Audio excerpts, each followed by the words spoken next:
120 seconds.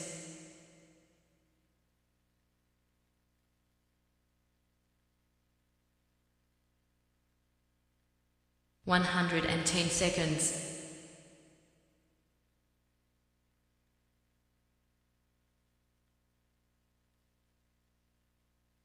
100 seconds.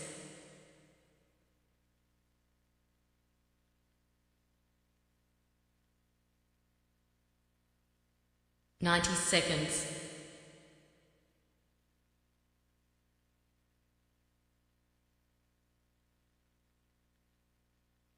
80 seconds.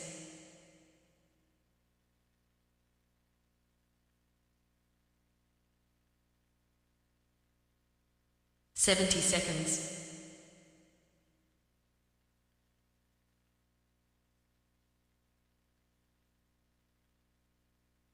60 seconds.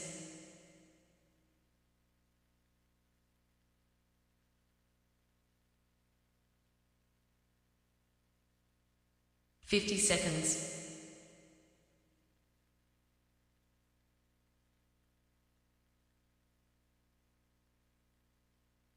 40 seconds.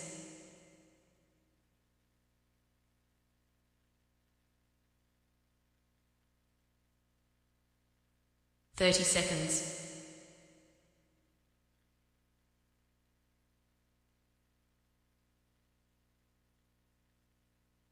20 seconds.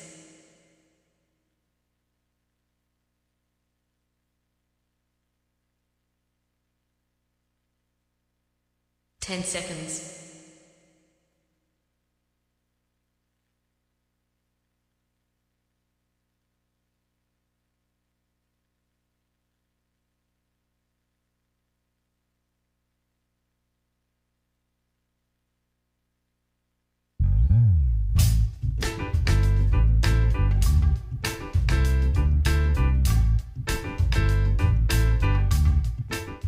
'My name's J.C. McCauley. I'm Nyesha McCauley, and you're watching AccessTV.org.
Friends, once again, it is indeed time to get our talk on. It's Morning Talk with me, your host, J.C. McCauley, along with the champions of talk. Morning Talk champion Jonathan Small in Studio 1A. Good morning, Jonathan. How you doing? Doing fine, Stan. It's a pleasure to be back here again, as I say every single week. Mm-hmm. How was your weekend? Relaxing. Relaxing. Got a chance to visit a good friend yesterday. Had a nice dinner and pretty much enjoyed the day. Getting that urge to get ready for NFL, but preseason is not quite the same as the regular season. Can't quite get there yet. But it's getting close. All right, you and my wife. Yes. Ready for the season. It's like no other season in professional sports. When you break everything down and everything. So how was your weekend? I had a good weekend. I was a busy weekend out campaigning, doing some light campaigning, because of course we're not in the Democratic primary in the general election, November the 7th. But it was a very, very busy, very, very, very busy weekend. And obviously you enjoy this whole campaign process. You love the campaign. The only thing I'd rather be doing would be making a movie. We used to shoot a movie every summer, but this is better than movie making because it's real life. See, I kind of wish you would be dedicated in the movie. I'm glad you actually said that, because that kind of will lead into partially of what I would like to talk about later on. But I kind of wish, well, I don't know, movies alone, but more television, productions, networking. I wish you could take it to the next level, but you're just not ready to go that direction as I would like to push you to. But I mean, whatever you enjoy doing is something, it's like not for me. The difference between, a community basketball or a football game relative to, the NFL. Everyone ain't cut out for that. And everyone doesn't want to do that either. I love doing this for the fun of it, John. Right. Well, to each his own. I mean, it's not for me to really tell you, what you need, because you got to be serious-minded and committed. It's a lot on your level that you have to be committed towards. So I can only make the suggestion. The next is up to you. I mean, politics is important too. Don't get me wrong. I think it's real important. But I don't know. I'm not 100% sold. I'm 100% sold on the importance of political, of the political city government process. But there's always issues. You have to rely on people to elect you. Oh yes. Or appoint you. Oh yeah. And that sometimes, when you are more in control of doing what you like to do with the network and other areas, you're not having to rely on people to vote for you. Well, that's true. I mean, I'm in control of what happens here, but then no one else other than me is. Exactly. I mean, everyone else is dependent on me. And so, I mean, it's just the other way around. You're more dependent upon other people.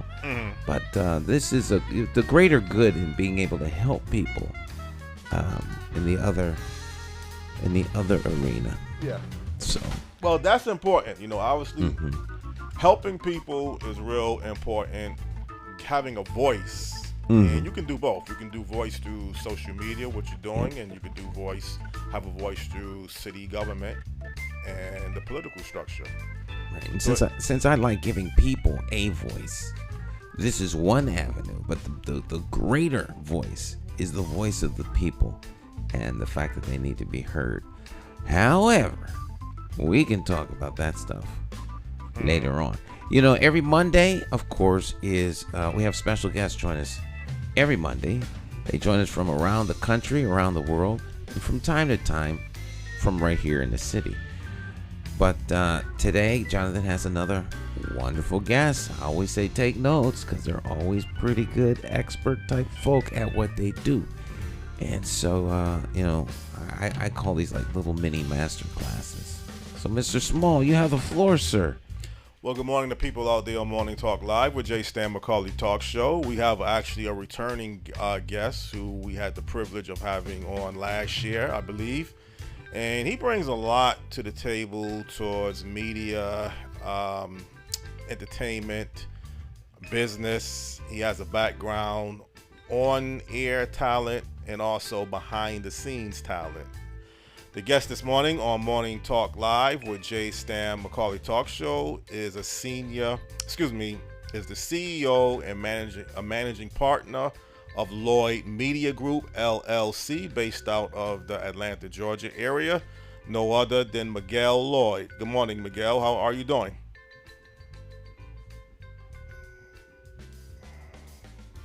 Unmute yourself, sir. Sorry about that. Good morning, guys. How are you this morning? Good morning. Doing fine, and you? As a returning guest, could you kind of let people know a little bit about yourself and background briefly before we get into our main topic of discussion? Sure. Yeah. My company is Lloyd Media Group, and so we handle marketing, communication, needs for my clients, small to mid-sized businesses and enterprises is what we work with. I also serve in a couple other capacities in Atlanta. I'm a vice president of marketing communications for the Atlanta Black Chambers. In those two capacities, I host podcasts for both entities. Life Full Circle Radio is my lifestyle podcast that we host, and then Chamber Live is a program we host for the Atlanta Black Chambers. But I'm very well entrenched in the Atlanta market. Originally from Virginia, Norfolk State University grad, but hold the green and gold. But looking forward to the conversation. Likewise. Miguel, hip hop has been around for 50 years, and a lot of talk of late is towards the celebration of the 50-year anniversary of hip hop. But one estimate is coming out of all of this is indicating that Atlanta is now the hip hop capital of the world. If that is accurate and that's the case, what has kind of made Atlanta now the hip hop capital of the world, in your opinion and our expertise? First thing I would say is just great music. Going back to the early 1990s with LaFace records and them making a commitment to Outkast, and even before that, TLC. And they, I may be mixing up my two, who came first, but chicken or the egg. But TLC being a great R&B group that had Left Eye in there as the rapper of the group. But the Outkast were 100% hip hop. They were unique. It was a sound that most of us, like as I said, I mentioned, I'm from the Mid Atlantic, so I'm from Virginia. But their sound just captivated the market. But let's keep in mind that LaFace was started by L.A. Reid and Babyface, who obviously everyone knows who they are, all the way going back to the deal. And so they were businessmen, and they saw the opportunity. There was great music down here in Atlanta. At that point, it was pretty much just East Coast, West Coast, New York, and L.A. Were the two hubs of music, with a little bit of Miami with Luther Campbell. As we know, there was a situation there, where he took it all to the Supreme Court for freedom of speech. You had a few artists down out of Houston that were making a little noise, but primarily with L.A. and New York before the doors were kicked wide open with the Atlanta scene, and they haven't relinquished that stranglehold since. And obviously, you mentioned LaFace Records company moving or starting in Atlanta. But even before you get to LaFace Records, I mean, if you came along, and I know this is going way, way back, 1973, 1983, I don't think people would look at Atlanta then as so-called a hip-hop mecca. So, again, you give a lot of credit to LaFace Records, but would you also say that the SOS band with their R&B sound coming out of Atlanta should get some credit towards at least putting the city in an R&B level comparable to any other group, in your opinion? Well, sure. SOS Band was amazing. That's not, the state of Georgia. You got James Brown that's from Augusta. This is not a place that's not known for music, right? And so as there was the evolution of music, which hip hop is a part of that evolution. But yeah, the SOS Band, this is a major city. Atlanta, is a civil rights icon, MLK and so many other icons, entrepreneurship with people like Herman Russell and some of those going back to Maynard Jackson during his tenure as the mayor of the city. Atlanta's been on the map for a very long time and been very important to Black culture. And so wherever there's Black culture, it's going to be all elements of Black culture. It's going to include food. It's going to include politics. It's going to include music. And so as the evolution happened, as you mentioned, the SOS Band, absolutely. We probably was a lot of sampling from the SOS Band as we got into this thing. But one thing about the South is a little bit known a little bit more early on as in using live instrumentation that early hip hop didn't have access to early on. I think that, New York really showed the initial push was, hey, these kids in New York didn't have access to the money and to the access. They started with turntables. But when we got down south, when you had someone like an LA and Babyface that were behind, stuff probably didn't clear their desk if it didn't have a certain type of sound or feel, instrumentation in their music. And then you saw that from the beginning with people like Outkast and their whole crew, Organized Noise, and the work that they did in the early 90s. But also in the early days of hip hop in Atlanta, I don't think you kind of get the traditional style of, let's say, New York with graffiti, breakdancing. It was just kind of like pure hip hop, pure rapping sound. But did you get any other type of elements of the hip hop culture in Atlanta? Let's say going back maybe in the early '80s. Well, let's for full disclosure, I wasn't in Atlanta in the early 80s, right? Okay. In the 90s I was in Virginia, but from sonically, I love music, and I've been a huge fan of music for many years. Sonically, the South came out very different than New York. It wasn't so much of the break beats. It was more. It was a little bit more almost on a funkadelic level early on, with which some of your audience probably can relate to that. Where sonically there was a lot more going on in the background than it was just a break beat like a Run DMC track that we all love. So they came in with a different sound, but they honored and respected where the culture was coming from, because they were young kids in their early 20s and teens and 20s, and they knew the Run DMCs and the Houdinis and the major artists, because in the hip hop culture, we call it hip hop culture the golden age of hip hop being between 88 and about 93, 94. And so there was a lot of amazing artists, from Biggie Smalls to Big Daddy Kane to Rakim to, I'd be name dropping all day if we were to run them down. But they were primarily from New York and New Jersey. And so once they started to come down south, these Southern kids couldn't sound like they were from New York, as hard as they may try, right? So, there's some famous interactions at the Source Awards, and I think it was about 93, 94, where Outkast had won an award, and it was in New York, and some of the audiences were booing and this, that, and the third, and Andre 3000, who was one of the two members of Outkast, he basically said the South's got something to say, and if you're down here in Atlanta, it created a chip on the shoulder of these artists in Atlanta that they still wear to this day.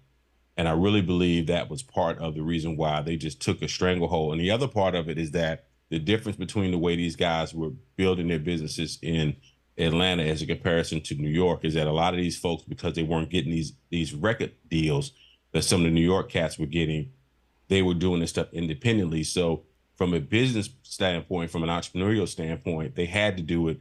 They had to hustle a little bit harder, not only in New York, but in New Orleans and in Miami and some of the cities down south. And so they were making a lot of money early, probably earlier than some of the New York artists were making better money. Lloyd, should Atlanta get credit? Should Atlanta gets the credit for, let's say, creating Southern hip hop, or were there any other particular cities that you think should get the credit? I mean, who should actually get the credit? Like up here in the Northeast, people classify hip hop coming from the South Bronx. Would it be fair to say that Southern hip hop came from Atlanta, or did it come from some other particular place in the Southeast? Well, Miami would have something to say about that. Luther Campbell and Two Live Crew were out in the late 80s, and they had a different sound that has influenced Miami. I mean, it influenced Atlanta as well early on, which is a different style of hip hop. The beats are much faster. There's a lot more dancing. A little bit raunchier, which is going back to see Dolores Tucker and some of the early civil rights icons and politicians who were fighting against it. If you don't remember, Two Live Crew and Luther Campbell went all the way to the Supreme Court to fight for freedom of speech when they were doing their music in the late 80s. So I would say the reason why Atlanta probably gets more credit is that Atlanta hip hop has been more relatively mainstream. Let's not forget Atlanta is really the center point, transportation-wise, commerce-wise, of the South. Everything comes through Atlanta. So and since the '96 Olympics, it's been a place everybody wants to live. Relatively, right? So you have a lot of Atlanta music that are influenced, or even consumers like myself who are not native Atlantans, who have brought their style and their love of the culture. And it's kind of made a little bit of a blend of the culture. But rest assured, the T.I.s and the Jeezys and the Migos and some of those current artists, they're 100% ATL. and they're proud to wear that badge every day, all day. Now, again, when Atlanta gets credit right now as being the number one hip hop destination in the world, would that be, let's say, on talent, combination of other factors of, let's say, the majority of your studios, other events, awards? I mean, what kind of would you say makes Atlanta being classified as the number one hip hop city in the world? Well, talent, sure. Everybody has their own brand of hip hop that they love. I'm a East Coast golden age of hip hop type of guy. If it doesn't give me that type of sensibility sonically, then I may or maybe not. But I'm 50 years old, so and we know music is something. When you're breaking music, is something that's more geared towards younger people, but you got to understand Atlanta, so many people either live in Atlanta who may not be necessary from Atlanta. And so then you also have, as we see in all of entertainment right now, there's such entrepreneurship, and the focus on entrepreneurship is something that the state of Georgia has become a great place for Black people to come down here and do really well. In comparison to a home that may be 5 bedrooms in Atlanta that you'll find on every block, and the prices are starting to get a little bit more up there, but a 5-bedroom house in New York is not going to happen, unless you get out, I'm assuming, out into the Long Island or further outside of the city. In Atlanta, in every community in the Atlanta market, because keeping in mind that people who are not familiar with the city of Atlanta is only about 600,000 people, but the metro is close to 6 million. Most people don't live in the city. So, you have so many areas in all these different counties to really live a certain lifestyle that you want to live, which means that people who may not have been here, their parents moved here in the 80s or 90s, and now they claim New York, but they may be from the Caribbean. Their family roots may be from the Caribbean, or their family roots may be from up north. And so now you're having a lot of talent that's being really concentrated in this area. But then, like I said, entrepreneurship is, there's a lot of market. There's a lot of the BETs of the world, revolts, and everybody has Aspire. There's so many different Black media companies that have their foothold in this market, and so it's pretty easy to get access to a lot of people you need to know. Well, when you're taking a look at the hip hop sound, the hip hop talent, most people kind of like to identify with their geographical area. Like if you're in the West Coast, a lot of people can kind of accept people from the West Coast to East Coast. But when you have a rapper, let's say as a comparison, like Ice Cube, Ice Cube's sound and style was well accepted in the East Coast. He could merge and rap with East Coast rappers and kind of blend right in. And I think, to me, Jermaine Dupri might be one of the few Atlanta rappers born and raised that can kind of blend in with the New York sound. I mean, he has collaborated and did a rap sound with Jay-Z. He started off, let's say, as a dancer with Houdini. Correct. So he kind of has a uniqueness to him that, yes, he is a traditional Southern hip-hop rapper, producer, but he also has a sound that can kind of blend in up with the other parts of the country, particular New York. Is he kind of a unique artist at that level, or are there any other artists in Atlanta that can kind of blend in with a different type of sound? Well, let's and I'm glad you brought up Jermaine Dupri, because Jermaine Dupri, I gave a lot of credit to LaFace, but So Def is celebrating 30 years as well. They've got a huge music festival. So Def is Jermaine Dupri's label. Jermaine Dupri is relatively the king of Atlanta hip hop. Where LaFace has, and I don't even know if LaFace Records is still around. I don't think it is. I think they all got absorbed into Arista. So Def is still around. Jermaine Dupri, as you mentioned early on, was his people. Michael Malden, who was his father, is a longtime music promoter and executive. So he already had roots in the industry. They originally, I believe, are from up top. I think they're from New York. And so they moved down here to Atlanta in the late 80s, early 90s. So Jermaine, yes, he's from Atlanta. He claims Atlanta, but he's got roots, just like many of us, outside of this city. Jermaine Dupri is like I said, he's the king of Atlanta when it comes down to Atlanta music. Everybody understands him. Everybody respects him. One of the organizations I serve with, the 100 Black Men of Atlanta, we just honored him with an award just with our honors gala a couple of months back.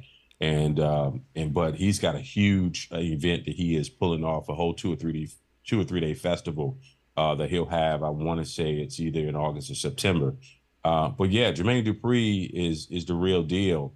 And the whole deal, you know, a lot of New York rappers now are influenced by the South because the bottom line is what's going to sell. A lot of the current rappers, there's a young lady out there, her name is escaping right now. She's got red hair, but she's from either Brooklyn or she's from up top somewhere.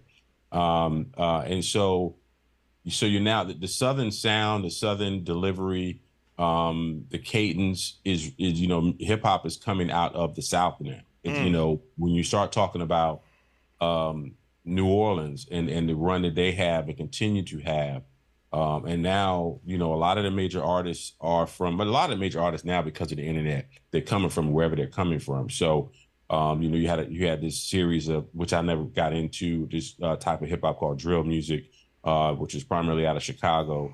You mentioned Ice Cube, and I want to touch on that. Ice Cube, when NWA first hit the scene in the late 80s, it was a shock to the system because most of us on the East Coast, we didn't know anything about LA culture. And in LA culture and the NWA and the music that they presented to us talked about the gang life, talked about the things that in the cadence and the delivery was everything. Ice Cube actually, when you had Dr. Dre and you had Eazy-E, who were two key members of NWA, Dr. Dre being the producer who is now, you know, basically a billionaire off of his music and his product sales.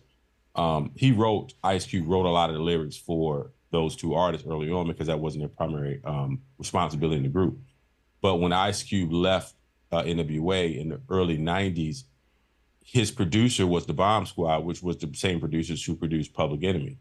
So that was part of the reason why many of us who were Public Enemy fans immediately gravitated to Ice Cube, not only because he was super talented, but then sonically he sounded like Public Enemy, which many of us love PE growing up on the East Coast. So, and then he started to gravitate back to his sound on West Coast, probably by the mid 90s, and he's kind of been there ever since.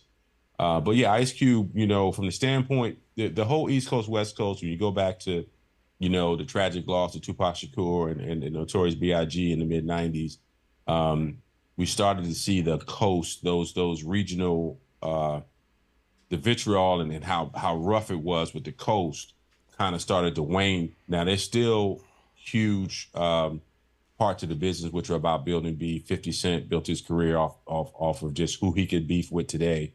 And that's still part of the game. But for the most part, the East Coast, West Coast stuff is, and the different regional stuff is competitive, but it's not like it's what drives the culture. People just love what they love. Exactly. Stan, let me kind of bring you into this conversation as a business person, and let's say this is as a business question. If you was to start, let's say, a media business, or you was going to give a referral for a media business, would you still look at Atlanta as a sure bet that, you know, someone is looking to establish themselves a type of record business or record, because we're talking about music. What kind of would make you steer people to Atlanta, or would you not steer people to Atlanta? Maybe the competition is so competitive. Could you kind of just elaborate on what you would recommend and refer? I'm not that, you know, I don't know. I have lots of friends in music, but I'm not, you know, I don't have enough experience I would direct those people to one of my friends. Okay. But from what I hear, Atlanta is, you know, it's hopping. That's, you know, it's a place you want to be. Well, I'm saying as an entertainment business, though, not for any other particular business. So someone has an entertainment company that they would like to establish.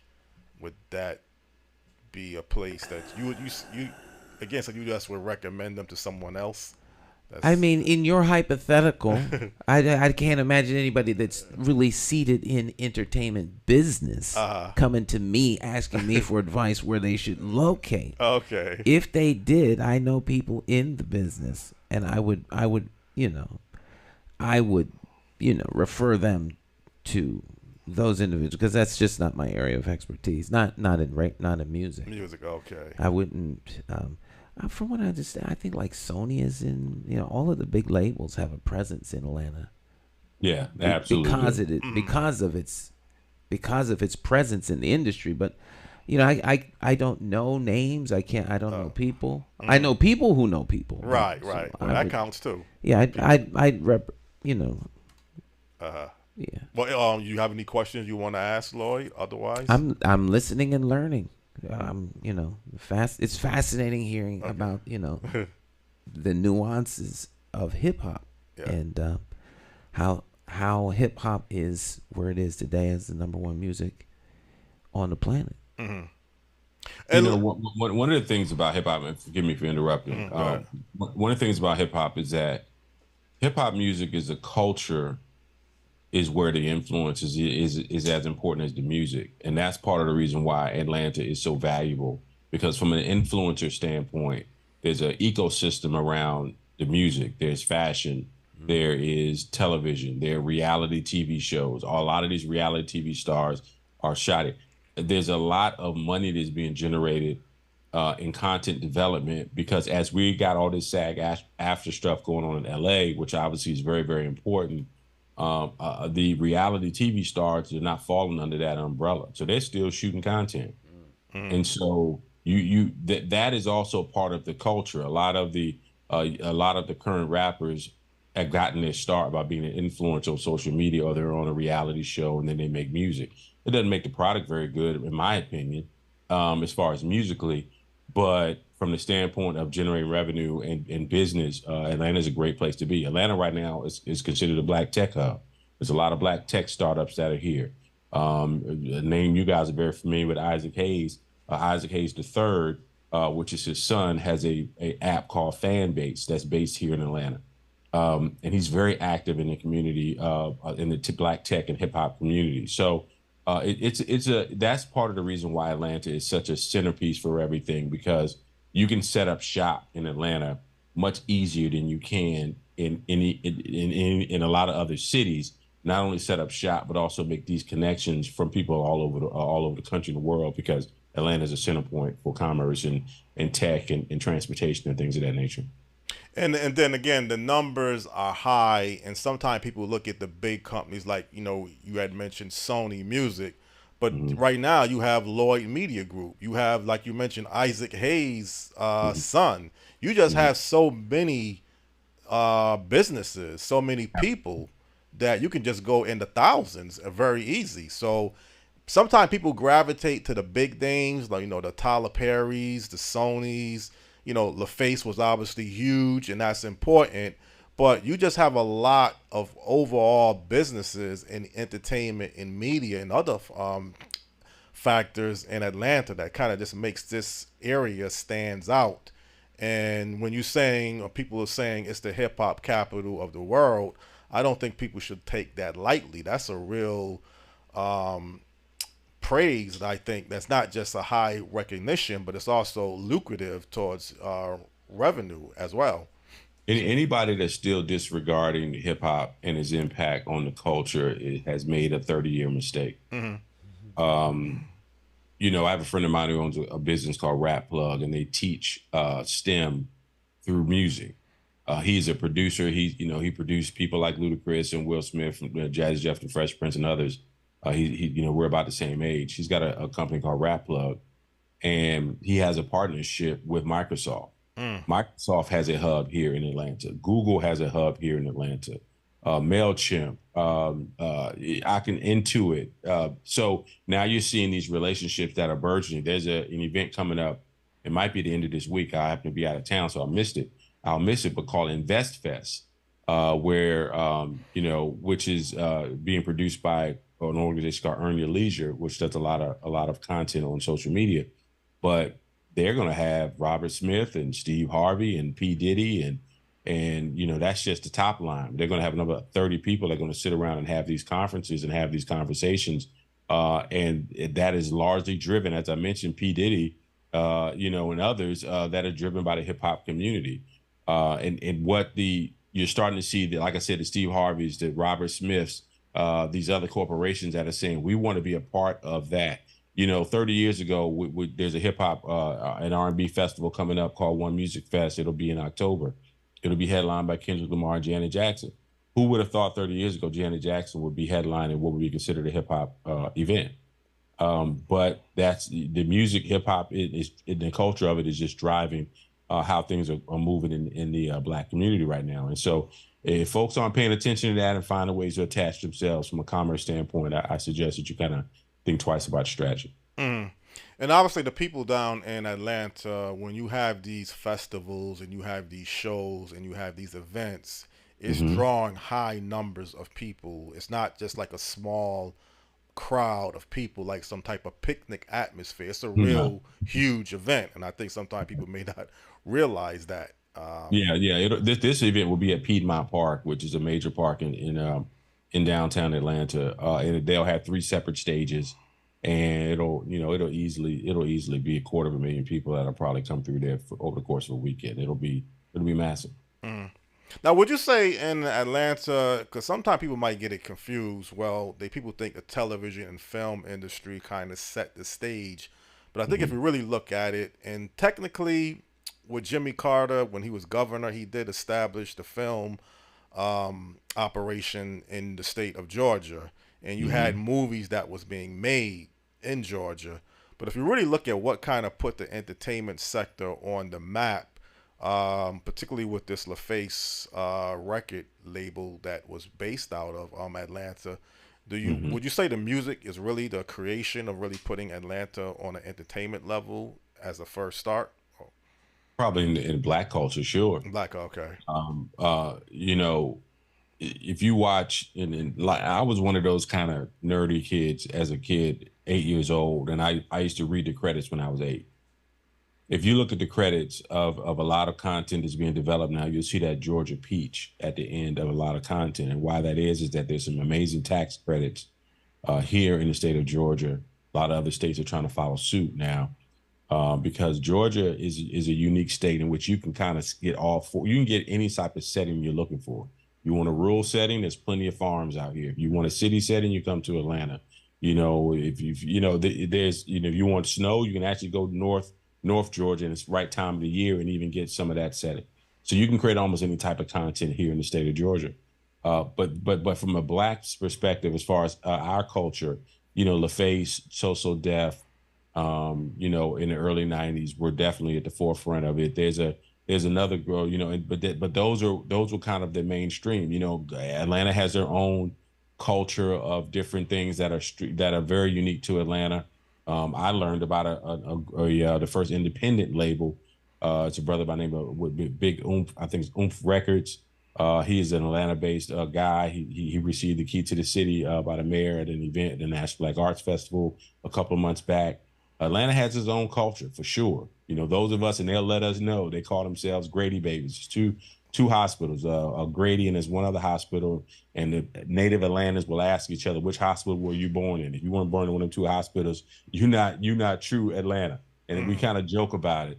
I sit back and I'm a spectator in that conversation because I know, I don't try to front like I'm from Atlanta. I've been here, 9 years, but I've studied the culture, and because I study music, I love the culture. But it's So Def, it's LaFace, but then from there you had Organized Noise, and then you had a whole slew of artists that came behind it because at that point the door had been kicked open with T.I. T.I.'s been out here for 20 years. Recently there's an organization called Quality Control, and they put out the Migos and City Girls and some of the more popular artists of today. And these are multi-million-dollar operations right here out of Atlanta, and they don't feel like they got to go anywhere. Everybody's gonna come here. Some of the greatest every summer. Everybody comes here now. I don't have to leave this city to see anything. Tonight, I'm excited because the Force Live tour, which is the tour being headed up by LL Cool J, he's going to be in Atlanta tonight.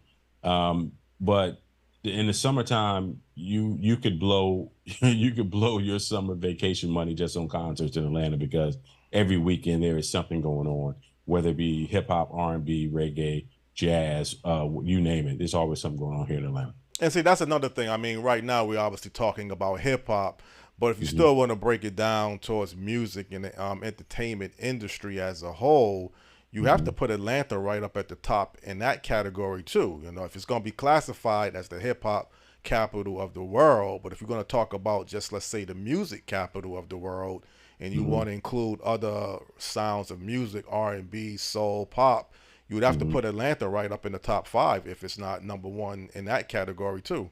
Would that be? I would challenge any city to say that they are bigger than Atlanta in the U.S. right now, and they would have to prove it to me. Beyonce was just here last week. She did 3 days. You know, Busta Rhymes. I lose count of all the shows, and not just that. Taylor Swift was here a month or two ago. The great thing about Atlanta, because I think, you know, and I've kind of culturally started to understand this. Atlanta, there's only 2 domed venues in the entire Southeast.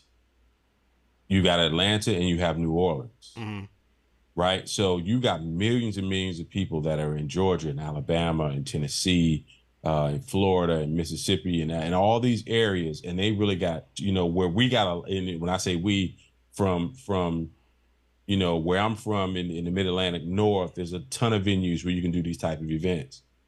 The reason why you see national championship games, national football championship games, the reason why so many events happen in Atlanta, because we got the Mercedes Stadium that is a domed venue that you can close the roof, which means that there's nothing that you can't do in that venue any time of the year.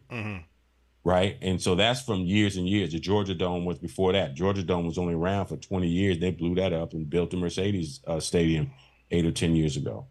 And so, you know, yeah, you name it. You name an artist. Patti LaBelle and En Vogue was here just, you know, 2 weeks ago. You name an artist, they're going to take some time. And there's some smaller venues, like there's a City Winery that may have Eric Roberson or Dwelle or Stephanie Mills or some of those artists in those venues. There's great comedy venues all over town. There's 3 or 4 amphitheaters that are around. There's a new one on the south side of the city, brand new amphitheater. There's 2 or 3. There's Chastain Park that is in a neighborhood that's owned by an HOA that is a very well-known venue in the area. So yeah, it's Atlanta. And many artists, once they get down here, they realize like, oh wow, I'm living in, you know, in whatever I'm living in New York, and I'm paying 3 times as much as I can get this 5-bedroom house, hit the airport, and go wherever I want in the world. Okay, a lot of them have relocated down here. You know, Jill Scott lived down here for a while. I know she still lives down here now. I'm on the south side of town. Chris Tucker and Shaq and Rick Ross and all these folks, because they can get acreage and get land, and they can really live great lives. And you know, the airport is right up the street. There's plenty of private airports and so Atlanta has been like this for a while, you know, and unfortunately, unfortunately, is what it is. People from up top, you know, you kind of learn about it, but it's been going on for over 30 years. Exactly. Well, I think the 90s really stands out. I mean, I just think if you ask someone in the beginning stages of hip hop, would Atlanta be the number 1 hip? And I guess that's hypothetical because you're talking 50 years ago and it was just being introduced. So that's not really a good, fair equation to speculate 50 years from now. Why would New York, the birthplace of hip hop, no longer be the hip hop capital of the world? But I think another thing people say about Atlanta comparable to New York is you have somewhat of a friendly competition. I mean, I know it could be cutthroat. You got some issues with trap music and things on that level towards the negative side. But you don't get like the infighting. People say what kind of hurt New York towards their stage of a hip hop present was they had a lot of internal issues. It wasn't so much an external factor. But would it be fair to say Atlanta, you just have that, you have a very saturated market. There's no doubt about that. But you still have a lot of room to still grow and add your talent base there. And people seem to help people. I mean, I don't know if that's the case in every sector, but it seems like to me, man, just even with this referral to you with the Atlanta Black Chamber of Commerce, y'all seem to work somewhat as a good team towards the whole big picture of making your city a real entertainment destination. Well, I think that you're right in that regard. With the chamber, that's what we do. We network and we build together. Mm-hmm. Uh, but it's an amalgamation of everything. Mm-hmm. It's commerce, it's entertainment, it's entrepreneurship, it's politics. The politicians down here in Atlanta, they have, it's all relative, but they have some pretty good influence, especially in the city. The city of Atlanta has had consecutively a black mayor as long as hip hop has been around. So there's always been black leadership, and there's always the city of Atlanta continues to flourish. And so, I think that's the business side, that's the culture side of it. New York, as I'm assuming you are a native New Yorker, I can hear it in your voice. You guys are unique, man, and no matter where you go, you're gonna be New York. Yeah. 2 doors down from me, I got a retired New York firefighter, and he ain't been in New York in God knows how long, but he's still New York. And so I find that, I accept people however way they come. People in the South, as you know, New Yorkers, you guys, have a certain way of saying it's New York or nothing, right? It's Brooklyn, it's Harlem, it's whatever. You get outside of the city, and a lot of people use that as a chip on their shoulder, and it happened in the music industry, right? Now you're battling not just Atlanta, but you're battling the entire southern region of this country. Because all these people that we think from Atlanta, they ain't from Atlanta. They might be from Alabama, they might be from Mississippi, they might be from Florida. They come to Atlanta because that's where they get put on. So now it's not just that you're battling for the attention of the market. Now we get into what the industry promotes. That's a whole different conversation, because there's a lot of talent that does not get the shine that it should get because it doesn't sound like the Southern hip hop, which is now du jour, is what everybody loves. And then you start to get into, we start getting into education levels and things of that nature. That's a different conversation based a little bit more on opinion. But I think there's been a dumbing down relatively of the industry for a while, where a lot of the better talent, from my perspective, because I like a little more intellectual hip hop, I like some nuances, I like wordplay, I like things that are a little bit more deep than just people just saying the same 6 words over and over again. Because now you have a situation with social media where we would listen to a 4 or 5 minute song that would go through development. These current artists are really just singing hooks, and then when they sing these hooks, that's what gets them attention. I always say back when we had this run in the last 5 years or so with Bruno Mars. Bruno Mars' popularity was based on the fact that it was music that we weren't getting from anybody else. It was an old school funk R&B feel that the industry said that we're not promoting that. But here comes this kid from Hawaii that has tremendous talent, singing, sounding just like the time and sounding just like R&B groups of the 70s and 80s. And they all like, oh, this is amazing. Where'd this come from? Where'd this come from? Yeah. This is the same sound that we was loving in the 70s and the 80s. And so because he's coming in and then coming behind it with the group he and Anderson .Paak did. And if your audience is not familiar with Anderson .Paak, do yourself a favor. Anderson .Paak is an amazing artist. He's from LA, but he's an amazing percussionist and singer, and he's got a sound that's very, very unique. But from hip hop standpoint, it's the way that it's moved that some people love. You're starting to see some people. I think even the younger people are starting to get tired of the repetitiveness, and you're starting to see some other types of hip hop that are starting to break through. But that's the industry. That's a whole different conversation. We ain't got time for today. That they really fed us, all of this sugar in music for so long, and now we got other problems we're dealing with. Well, let's correct something. I'm not from New York, Hartford born and raised. Stan is from the Philadelphia metro area, but you've been here a long time. But New York has such a brand, and when I came along in the hip-hop days of the early 80s, you definitely wanted to tell people that you're from New York, because it just had that brand that, no other city really could duplicate. And I think Atlanta's kind of almost done the same thing. You know, you could be, like you say, 100 miles from Atlanta, but you're going to tell people that you're from Atlanta because it has that brand name. That's So, correct. you know, that really plays a That's role. correct. Stan, again, do you have any questions? Anything you want to add to the No, conversation? I'm taking it all in. It's good stuff. Taking it all, okay. Oh, yeah. Shout out to Philadelphia, which we know has got some of the dopest music. Oh, yeah. You know, Jazzy Jeff will be here tonight at this show. He'll be spinning tonight. I'm a huge Jill Scott. The Roots will be here tonight as well.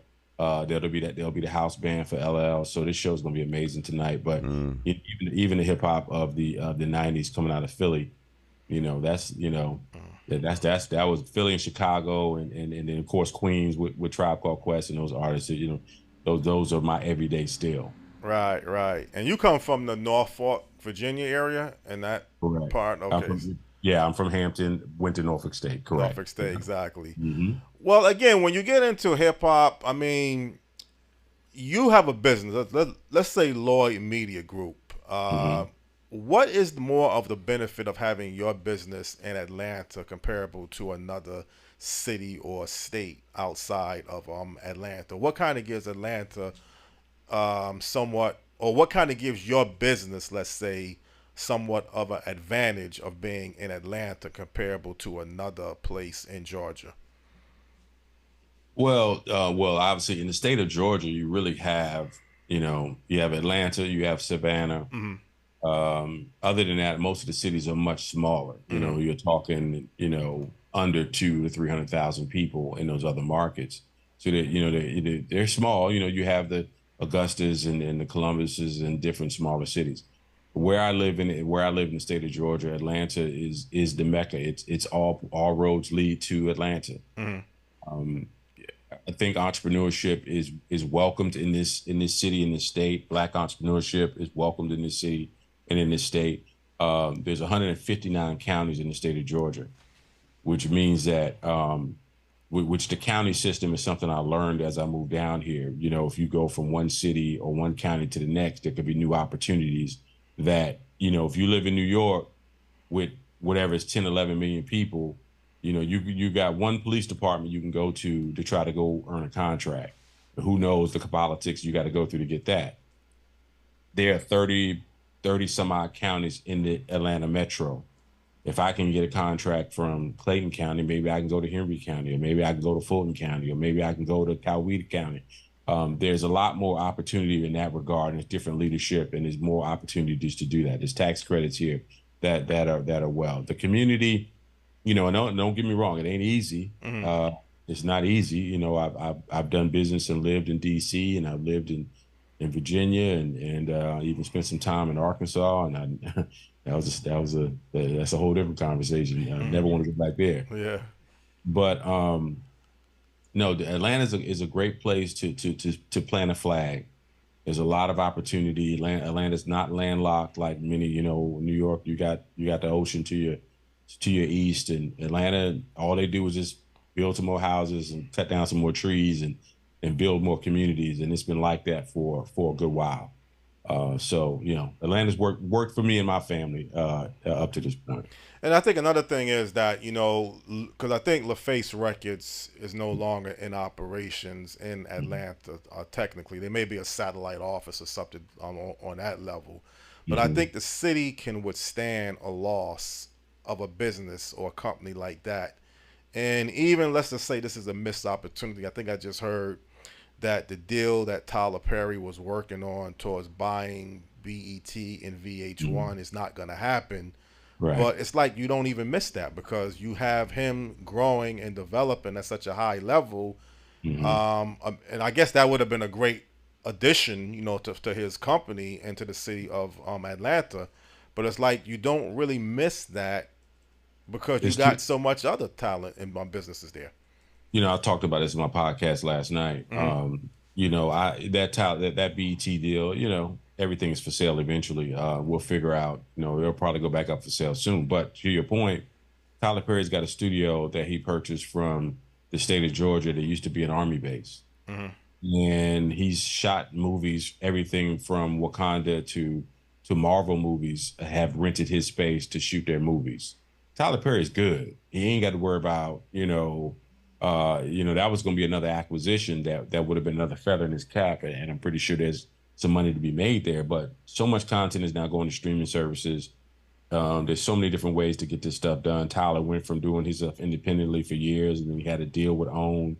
And after he left his deal with OWN, then he came over here to BET and BET Plus, where a lot of his content is now. He had a deal with Turner for a while, which is also based here. So you start talking about a Warner. It used to be Turner, now it's a Warner, and they own HBO and Max and all of them. He had a deal with them before that merger. So there's so much more going on here in Atlanta besides, what a lot of us as Black folks, we kind of focus on the music. Mm. It's the ancillary services that are around that I really try to encourage our community to look at. I ain't a rapper. Right. I'm not Jay-Z, but I can produce, me and my folks, we produce content, videos, and all different types of programming. I can do that all day. And so, but what happens on a lot of these sets, you'll go on these sets and you'll see the big hip hop artists is up there performing, and it's nothing but white folks that's doing all the services around it. They're the producers, they're the caterers, they're doing everything around it. I'm like, okay, is that because we can't do the work, or maybe we're not even pursuing those opportunities because we're not in front of the camera? We think there's nothing else to do. There's a whole industry of people who have been doing this work and built careers, and they've worked with artists that are no longer in the business, but they're still in the business. So, we as Black folks got to also look at the other opportunity to connect themselves in the entertainment industry and make a great living. Well, that's key what you just said, because everybody get this misconception that you have to be in front of the camera, that's where all of the business and the talent exists at. But you have to have a lot of people behind the camera doing a lot of other areas that people don't always pay attention to. So yes, it is the visibility that you see people in front of the camera, on stage, you hear them, and that instantly will gratify you to that particular person. But really, there's a lot of work that goes behind the scenes that sometimes people just don't realize is very valuable and growing, like you just mentioned, growing with a lot of opportunities. And again, Stan, I think to bring you back into this equation, this might be, unfortunately, where people have always said this Hartford, Springfield, New Haven area have this so-called talent or potential, but there's just not the platform many times to match the talent or the potential talent towards the opportunities. And it's not about pointing fingers, Stan, or blaming anybody for that particular situation. But we've had a successful music group, Jagged Edge, born and raised in Hartford. I mean, there might be some other personal reasons why they went to Atlanta. I didn't know that Jagged Edge was from Hartford, Connecticut, because they're known for being down here by the So Deaf with Atlanta. Yes, they've been down there for quite a while, actually. I think they left as teenagers. Okay. But and again, I don't want to be this to be negative, Stan, but again, this Hartford, Springfield, New Haven potential that people always have talked about, is it still that platform of just having the studios, the businesses, to match the people with the so-called opportunities is still the missing piece of the puzzle, in your opinion? Well, I mean, you have to go to where the opportunity for you to grow is. I mean, you can have great, fabulous minds in shipping, but if you live in, in the middle of Kentucky, right, there's no port. No port. I mean, you can design all the ships you want, but if you want to launch them and all that, you got to be where there's an ocean. Right. So, the venue to grow and to thrive is not here. The talent is here. Yes. So you have to go somewhere else. But excuse me, that's what people were saying about Atlanta in the 70s and the 80s, that they had the talent, but when you get a LaFace record company, and I mean, there's a lot of factors that makes a company decide to go there. Right. But as you have had other guests come on, Atlanta was in the right place at the right time after there was a lot of intentionality put into making Atlanta what it is, so that what we see now happens. Yeah. There's Maynard Ferguson. There's A lot. I don't mean Maynard Ferguson. There's Jackson. the mayor Maynard Jackson. Maynard Jackson. Maynard Jackson, Got right. my music brain on.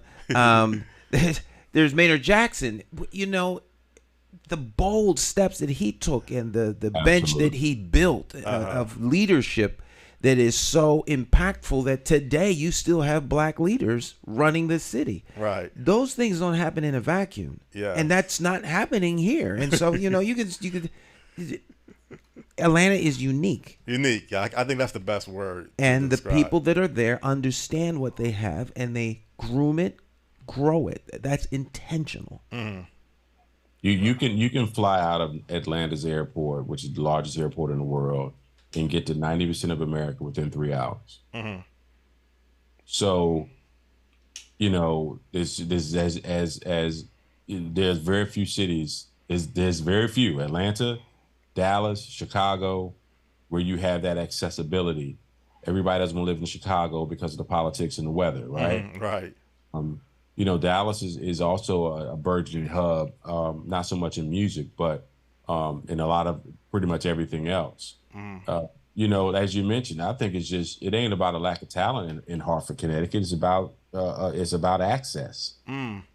You know, and as you mentioned, you know, I'm not sure. Here's the thing. I didn't know that Jagged Edge was from Hartford because I associate them with So Def in Atlanta, and they've been down here for a long time.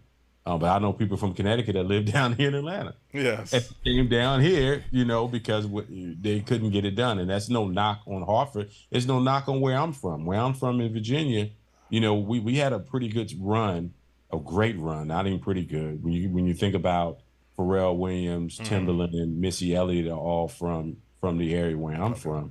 And there's some other ones that are great producers and great people in the industry at Hampton University. Some of the most important people in the radio business are graduates of Hampton.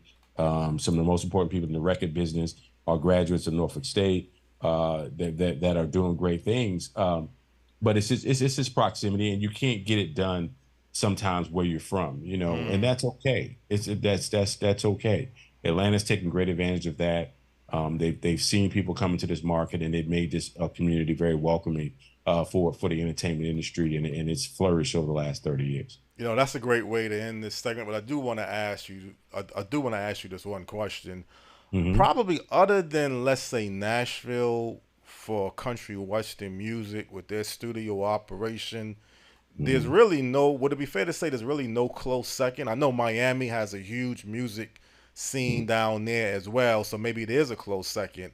But other than maybe, let's say, Miami or Nashville, people say Houston really, but I don't think Houston has the music scene like Atlanta has. You really don't have much of a competition, or is it more competition growing that people may not be aware of? Well, you know, to that point, I'm not as much in the industry per se as far, but I know there are a lot of studios here. There's a lot of studios in people's houses. Right.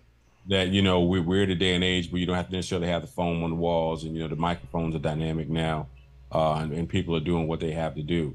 But ultimately, to your point, yes, Nashville is known as being a mecca for country music. Atlanta is known as a mecca for being R&B and hip hop. But Miami is, you know, they got their thing in Florida. You got DJ Khaled, who's huge. Anytime he decides to put anything out, it's going to be very well received. But you have Sean Diddy Combs, who's, you know, he's so New York, he's so Harlem. Revolt TV is right here in Atlanta, Georgia, downtown. You know, and the real estate that he got here in Atlanta, he can't get that in New York at that price. Right. So that's the thing about Georgia and about Atlanta. When you start to look at what this same access would be in New York or LA, they can't beat it. It's too much real estate. It's too cheap in comparison to other major markets, and they can go live wherever they want to live. We're on Zoom right now, and you can have all the meetings you need to have. And the culture of our business communities that we used to have these type of conversations all day, every day. So that's business is still getting done. But the hubs happen to be in Atlanta for a lot of industries right now. When you start to see Microsoft building a whole big building, you know, they didn't just come down here and just lease out some space. They built a building here in downtown Atlanta. Google put their name on a huge story building.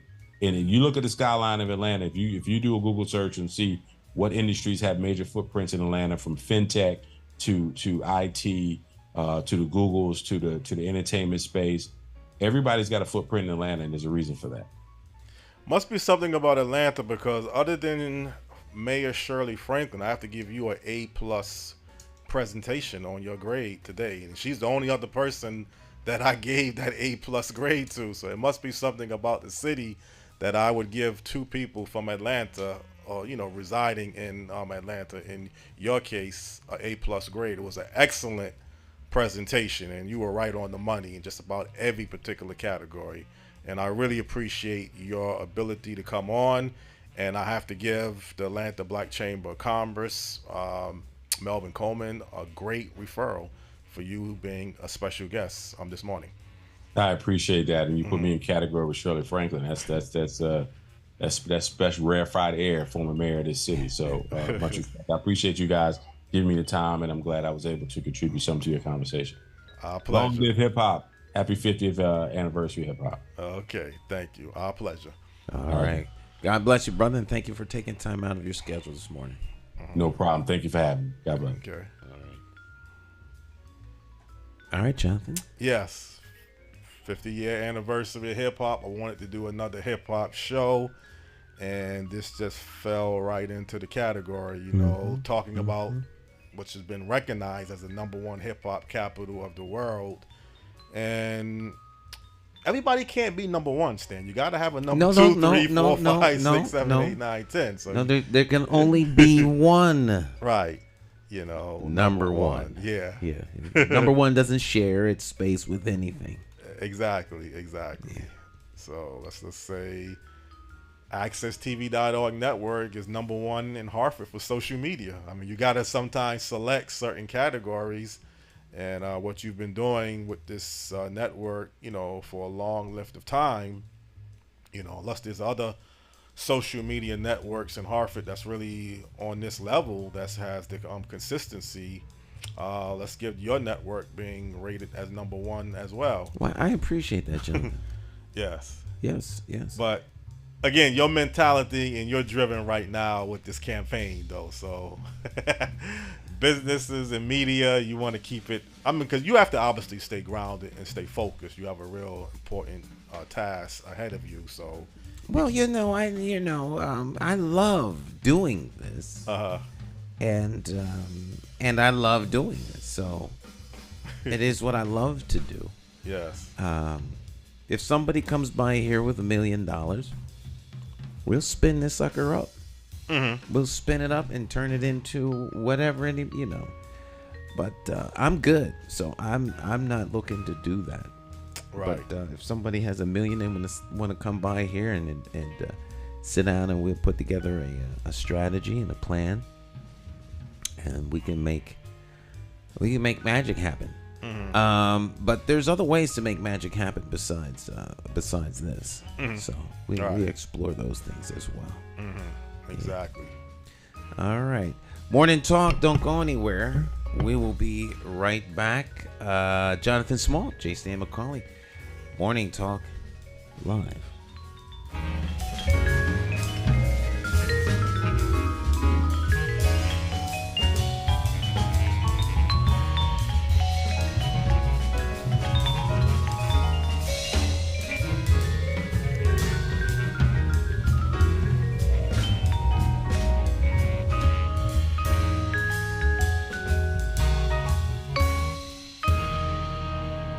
Stick and stay. We'll be right back.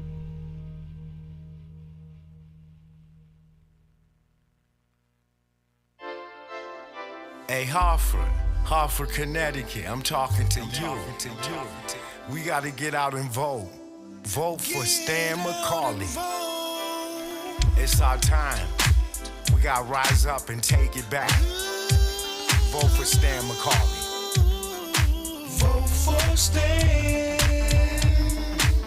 You gotta vote for Stan McCauley. Vote for Stan.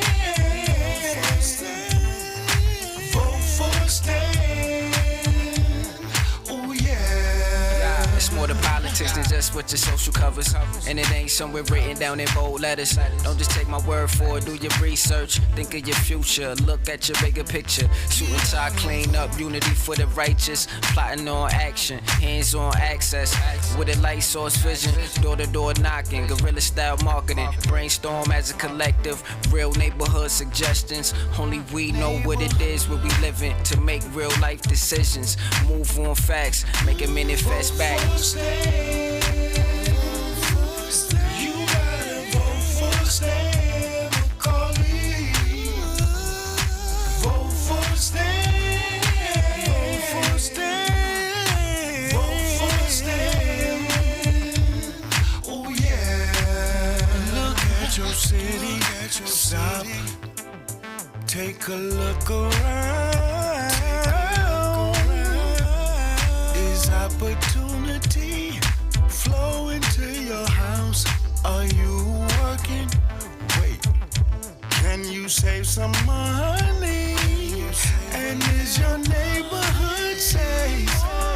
Or is it a homicide every night?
My name is Marlon E. Styler Sr. Many of you may know me as the two-time welterweight champion of the world. I'm here to tell you that Democrat J. Stan McCauley, as our next mayor, will fight for you until the last bell. Help me throw a knockout punch. Go out and vote for Stan the Man. My name is J. Stan McCauley, and I approve this message.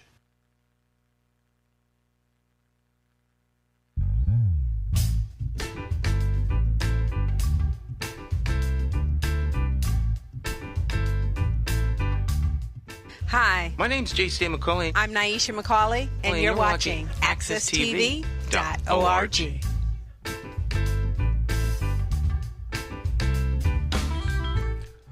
Okay, welcome back. J. Stan McCauley along with Jonathan Small in Studio 1A. All right, great interview. A lot to learn about the great city of Atlanta. Yeah, I mean, again, it was designed to be about hip hop, and we had Tyrone Fly Williams on earlier during the year, and he talked about the beginning stages of hip hop, starting in New York and how they played a role. But I wanted to do something a little bit different, and obviously talk about what's being classified as the #1 city of hip hop. And we talked about other things with Miguel beyond just the hip-hop music landscape. And I think when it was stated that everything just can't be duplicated, you can strive for it, but I think businesses, we can do a little bit better. It's not even easy there neither. Most businesses, they claim new businesses fail within the first 5 years. So you got the potential to try and put the effort out. You're gonna run for mayor. Other people are running for mayor. It's only gonna be one person elected. Businesses, I think, could be a little bit different, Stan, because businesses, you can merge sometime with partnership. You don't have to always go into business by yourself. There's ways of investing your money into a particular business. So that might be a little bit different than politics, but sometimes you just can't separate politics from economics. It's kind of... I think that they're all interwoven. Mm-hmm. They're all interwoven. Right. It's not one or the other. It's all together. Mm-hmm. Yeah. And again, as I mentioned last week, employment opportunities. UPS is a Fortune 500 company, and I would say, and it's not for everybody. I mean, I got to be upfront with you. A package handler is usually going to be your way that you're going to get your foot in the door at UPS. It's hard to just jump into a Fortune 500 company like that and think you're just going to get a supervisor Larry position. Not unless they're hiring supervisors. Hiring, right. And then you got to bring a certain level of experience. Usually, absolutely. It's not a typical entry level job. But that's the case for any. Right. For any company. CVS Aetna. Mm-hmm. Laying 300 people. 300 people off. I heard about here that. in Hartford. Right. Pink slips this week. Something else to change the topic slightly. I thought about you. I had a conversation with someone that worked for Pratt & Whitney, and I didn't realize this person worked almost 50 years at Pratt & Whitney. Mm-hmm. My brother-in-law actually worked for Pratt & Whitney. He got the job right out of high school, and he was a machinist, and he just recently retired. And you worked for Pratt & Whitney at a period, but you didn't stay. I only stayed there for eight and a half years, but I worked at Pratt. I came to Pratt not right out of high school, but right out of aviation maintenance school. Mm-hmm. I went to school for aviation maintenance. Right. Like Connecticut Aerotech. It wasn't Connecticut Aerotech. It was the Upper Bucks County School of Aviation Maintenance and Technology in Bucks County, Pennsylvania. But it was that same kind of school. I went right from there to Pratt & Whitney. I was 19 years old. Well, it's funny because my brother-in-law was 19. I think he got on the job training, believe it or not, as a machinist. At one time, Pratt would train you because they needed the help. When companies need help, they will train you. Right. When they don't need help, they're not going to train you. You have to bring your own set of skills with you. Yes. Well, the other person I know, he was a truck driver. He drove the tractor-trailer trucks. But he also did forklift, he told me, too. Forklift? Yeah. There's nothing that anything that happens, someone at Pratt & Whitney does it. Does it, yeah. I tried to get into the motion picture television production unit that they had over there. I never could get in there. I was considered a malcontentious individual. Well, that means Pratt & Whitney is still a huge operation. I didn't even realize. I think you mentioned that before about motion pictures and television, but I wasn't sure if that was still in place. I don't know if it is now, but at the time they had a whole crew. They did production, video, film, because Pratt & Whitney is a huge organization, huge company, and there's, they've got plants all over the place, and they were very, very busy. Communications department. Right. Well, I hope this don't come across the wrong way, because it might be kind of tying you into the organization, but I wanted to say this anyway. I know the Greater Hartford African American Alliance, by you being the president, you are a voice towards a lot of different important issues, and you would have some influence as the president of the Greater Hartford African American Alliance. That organization, the late Dr. Kuba Asagai had issues with in the past. This lady that passed away, Michelle Brown, used to be the president. She was heavily emphasizing minority contracting participation. As the president, do you see one or a few big issues that you would like to push continuously going forward? I think the sewer and water issue is one big issue. Well, we have been pushing the sewer that and water issue. right.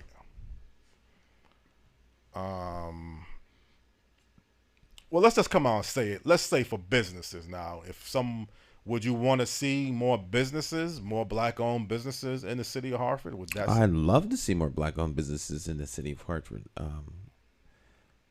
My desire to see that, and the desire of some of the members within the organization to see that, does not make it so. It is different than, you have to have you have to have black entrepreneurs or business people who want to establish their business in Hartford. Right. There are a lot of people who don't want to come to Hartford. Successful white businesses don't want to come to Hartford because of the bureaucracy and the school system, things along that line. So, sometimes what you want and what is practical is still two different things. You can want something and feel you can put the effort out there to make it happen, but like we mentioned earlier, if you're trying to get a record deal and you're in the Springfield, Hartford, New Haven geographical area, although you can do things now differently in the past towards music, because I think one time you was kind of promoting that we should establish more of a music presence, if I'm not mistaken. I thought that was motion picture and content. More is what I'm pushing and was pushing. Okay. And still am to a certain degree, but not as vocal right now about it, but it's on top of mind. But you mentioned the group that was from here, Jagged Edge. Yes. They were trying to get a record deal, and they did. There are a lot of people from Hartford who are famous and very successful in the music industry. Ronnie Song is one of them. Ronnie Song, right. Just to name a few, there are people in Atlanta, in New York, in Nashville, in LA, in Chicago, in Philadelphia who want to get a music deal and can't. Right. So it's not because you're from Hartford that you can't get a music deal. It's because you're not in the right place at the right time with the right set of talent. There's a lot of people that are quite talented who want to produce records or make music, but they don't need, it's like trying to get in the NFL. In the music industry is looking for the best of the best of the best. Right. And so your desire to do it, while admirable, does not mean that you're going to succeed or that someone, has to, bend over backwards to make a way for you. There's an old saying that your talent will make, room for you. Well, I haven't spoken to Jonathan Black. We had him on earlier during the year, and he's trying to spearhead the movement to bring television and film and digital media to the state of Connecticut. I've spoken to him on that subject not too long ago. And it's not, has anything changed since the last time he was on the program? Let's say for the better, for the worse, or about the same? Well, it's things take time. Things take time, and your vision has to be aligned with other people's vision, and those people have to have the capacity to move your vision forward. Once again, there are a lot of talented people who want to do a lot of things, but there are also people who want to, who are in competition with you. Exactly, yeah. Well, even here locally, I spoke to Reverend Henry Brown, who does the radio show on RTC, not the Reverend Henry Brown as the activist. And he was blowing some smoke or talking about he wants to establish a presence again at WRTC radio station. He wants to do a show. He wants to add on-air talent and other people, and this has been going on now, this conversation. It's getting a little bit more serious from what I was picking up talking to him a few months ago, but it just hasn't happened yet, you know. So it's making me to believe, Stan, and I'm not abreast of what's going on at the Hartford Public Access Station. I guess the best way is just to go down there or call someone and find out, is that station or that, you know, station still producing daily talk shows. I doubt it, but I'm not 100% sure. I don't know the status of the station, but the station doesn't produce stuff. People in the community produce stuff through the station. Okay. So again, I don't know if that's happening. Right. So the number of talk shows or sports shows or anything else that they produce is dependent upon a community or individuals that want to do the work. Mm-hmm. If folk don't want to do anything, then nothing will come out of it. That has less to do with the station and more to do with the individuals. Well, with Reverend Brown with the radio show, he is definitely, I guess he wants to do the work. You know, he's put some time in the past. I guess the COVID situation and some other things kind of changed their format. I know Marvin Maint is still on WQTQ. He's been real consistent.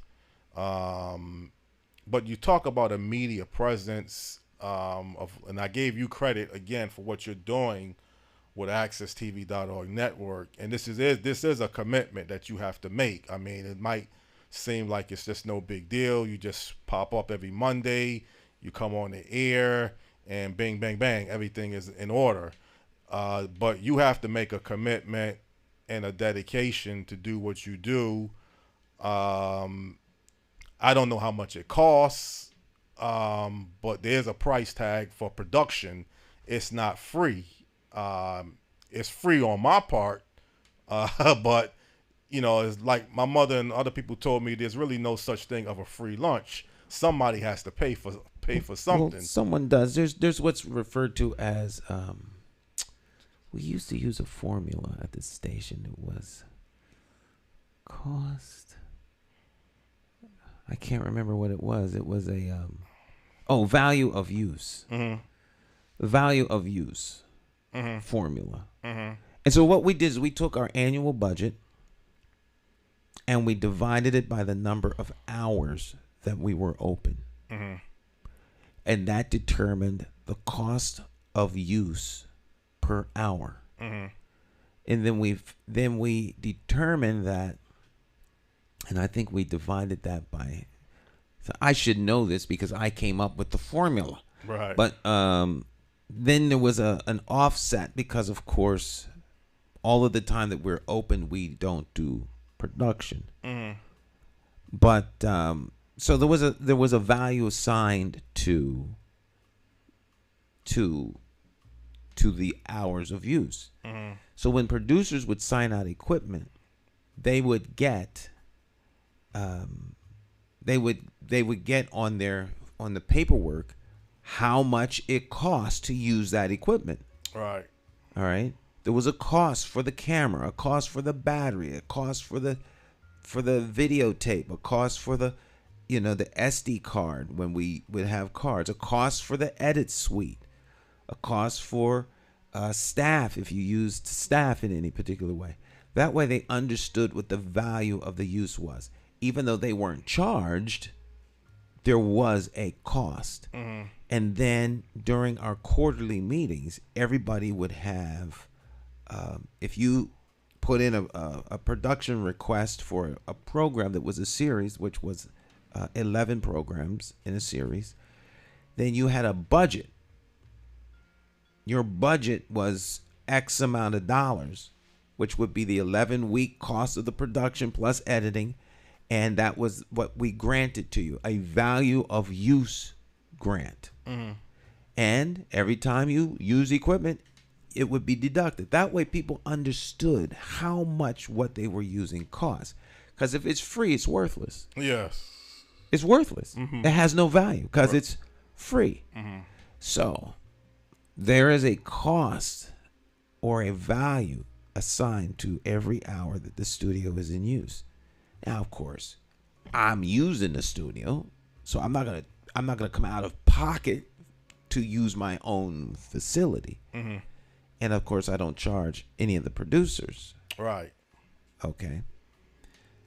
Because you all are here, there's content produced, and I love doing this, but there is a cost, so it's a give back and a mutual benefit.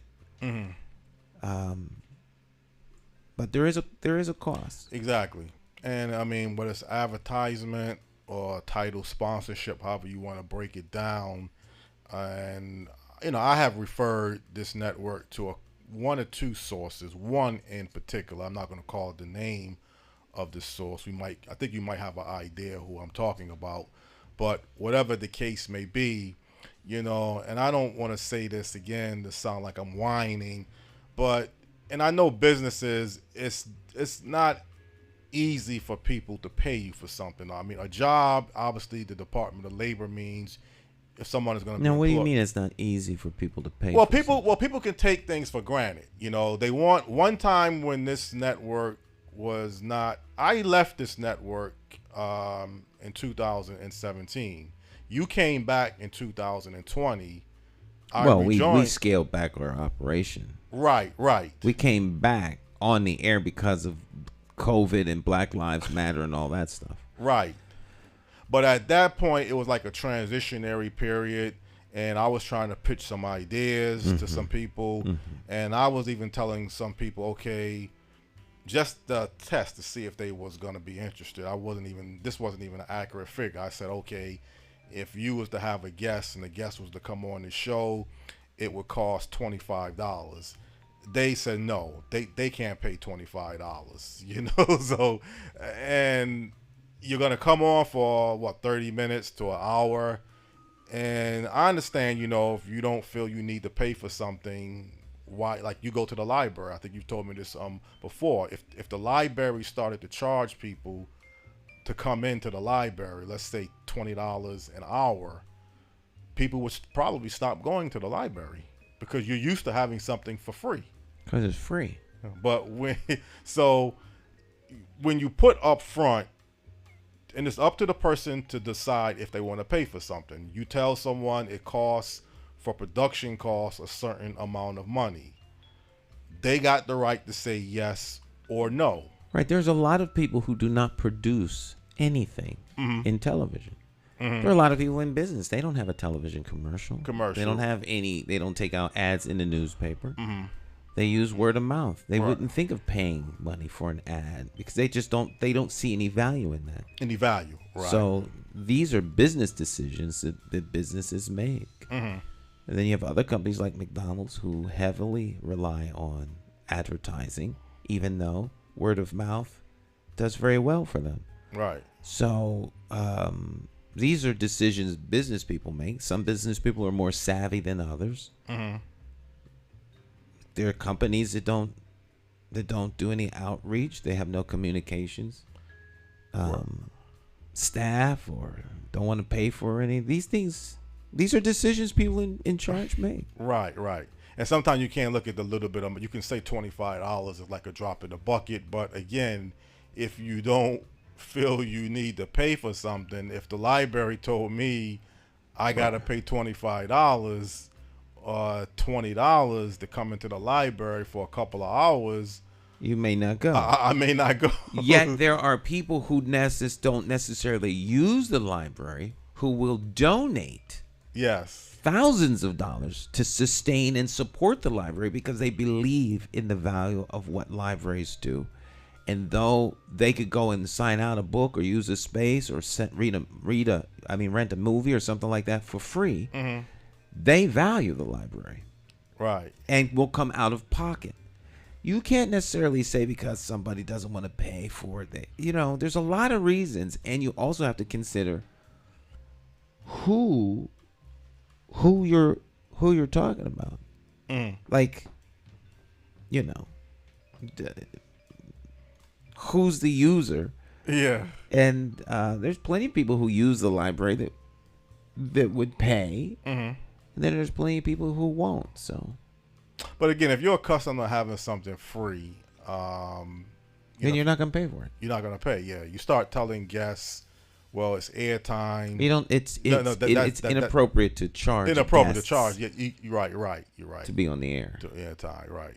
There's a better way, and there's another way to offset the cost of production than, like you say, charging guests and other sources.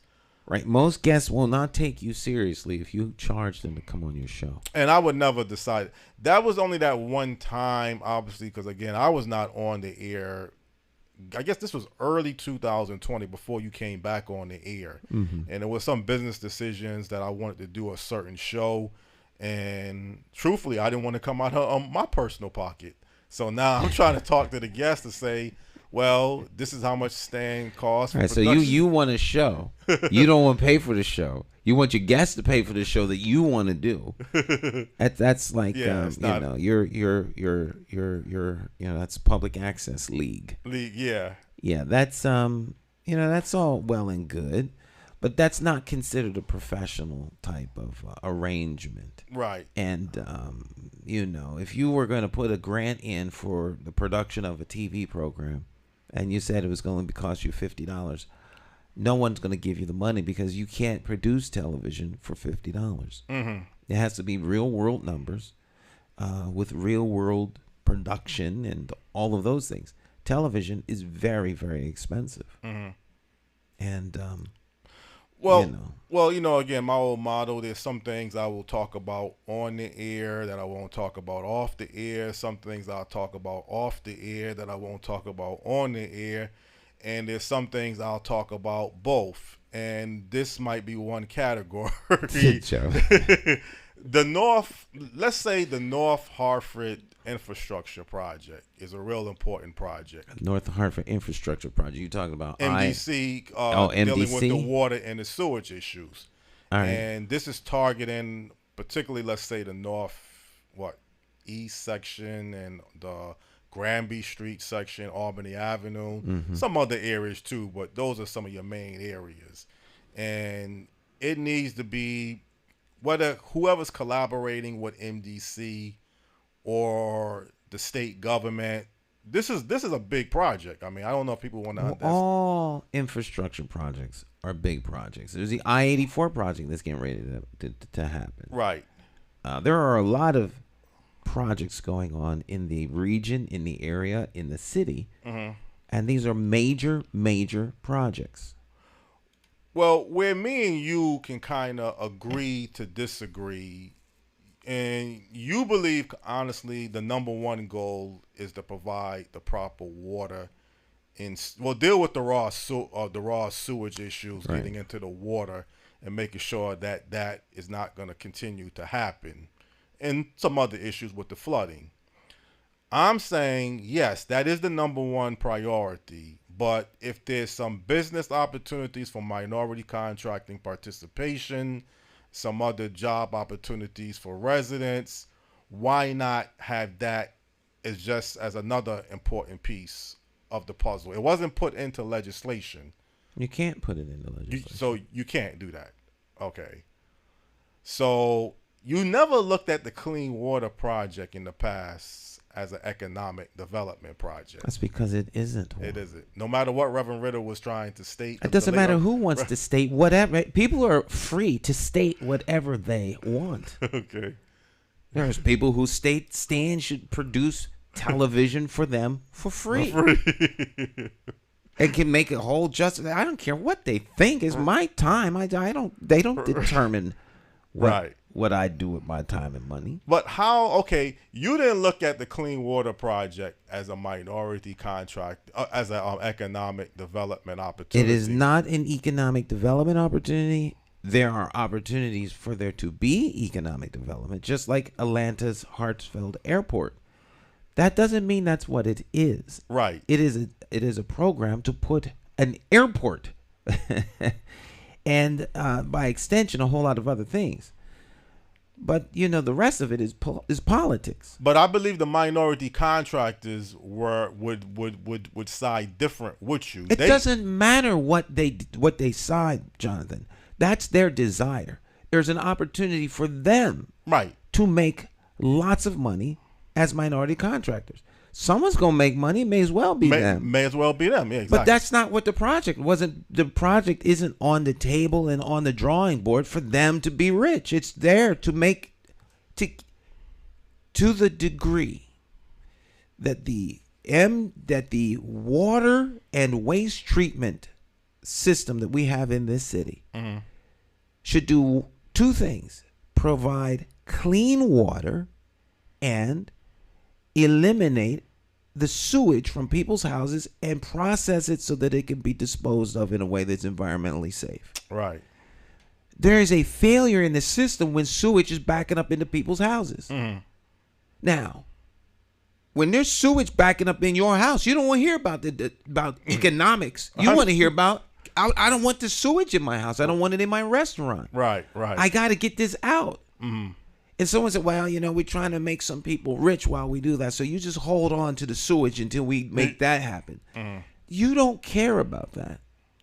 It's supposed to take the sewage away from your house and process it. And it's supposed to bring you clean water. Now, can there be opportunities? Absolutely. Right. Because can minorities have access to that? Absolutely they can. Should they? Absolutely they should. Should we fight for it? Absolutely. But it is not an economic development project. Period. I'll have that discussion with anybody, anytime, anywhere. Their desire to turn it into that is not what makes it that. Well, you look at economic development projects, obviously, if it's like a business that can turn a profit. Like if someone establishes a company or a business and they're making a profit, is that what you look at as economic development? Economic development can be many things. If economic development is to happen, you have to have access to clean water. So by extension, having a clean water system where you can have water to drink, water in a house. You build all these houses, all these apartments, they need water. Where are we going to get the water? All right. How are we going to deliver the water? Is the water safe? As we build new factories, they need water. Do we have the water supply to contribute to that? New schools, they need water. We need to attach sewer to those new schools so that the sewage can get out of the school and the wastewater can get out of the school and get back to the system downtown without overflowing and stressing out the system. These systems need to be designed. They're designed to operate and work the way they're supposed to work. They're not designed so that people can make money. Yeah. That's my point. Now, without those things, there can be no economic development. So you can nuance and word spin and all that kind of stuff to make this into an economic development project so as to justify or qualify a particular argument. But at its heart and base, it's designed to do something that's very, very simple. So when Maynard Jackson mandated that there had to be a 30% or 25%, whatever the accurate number. And he's going to make some black millionaires. Right. Was he wrong to say the Hartsfield-Jackson It wasn't a matter of right or wrong. Not an economic development project? That's not a matter of right or wrong. It was a political decision that he made, and he boldly stepped out and did it. Right. Period. There were a lot of people that were very upset about that. Who cares? But then who could say, who cares whatever you call it, if it's not an economic development project or not?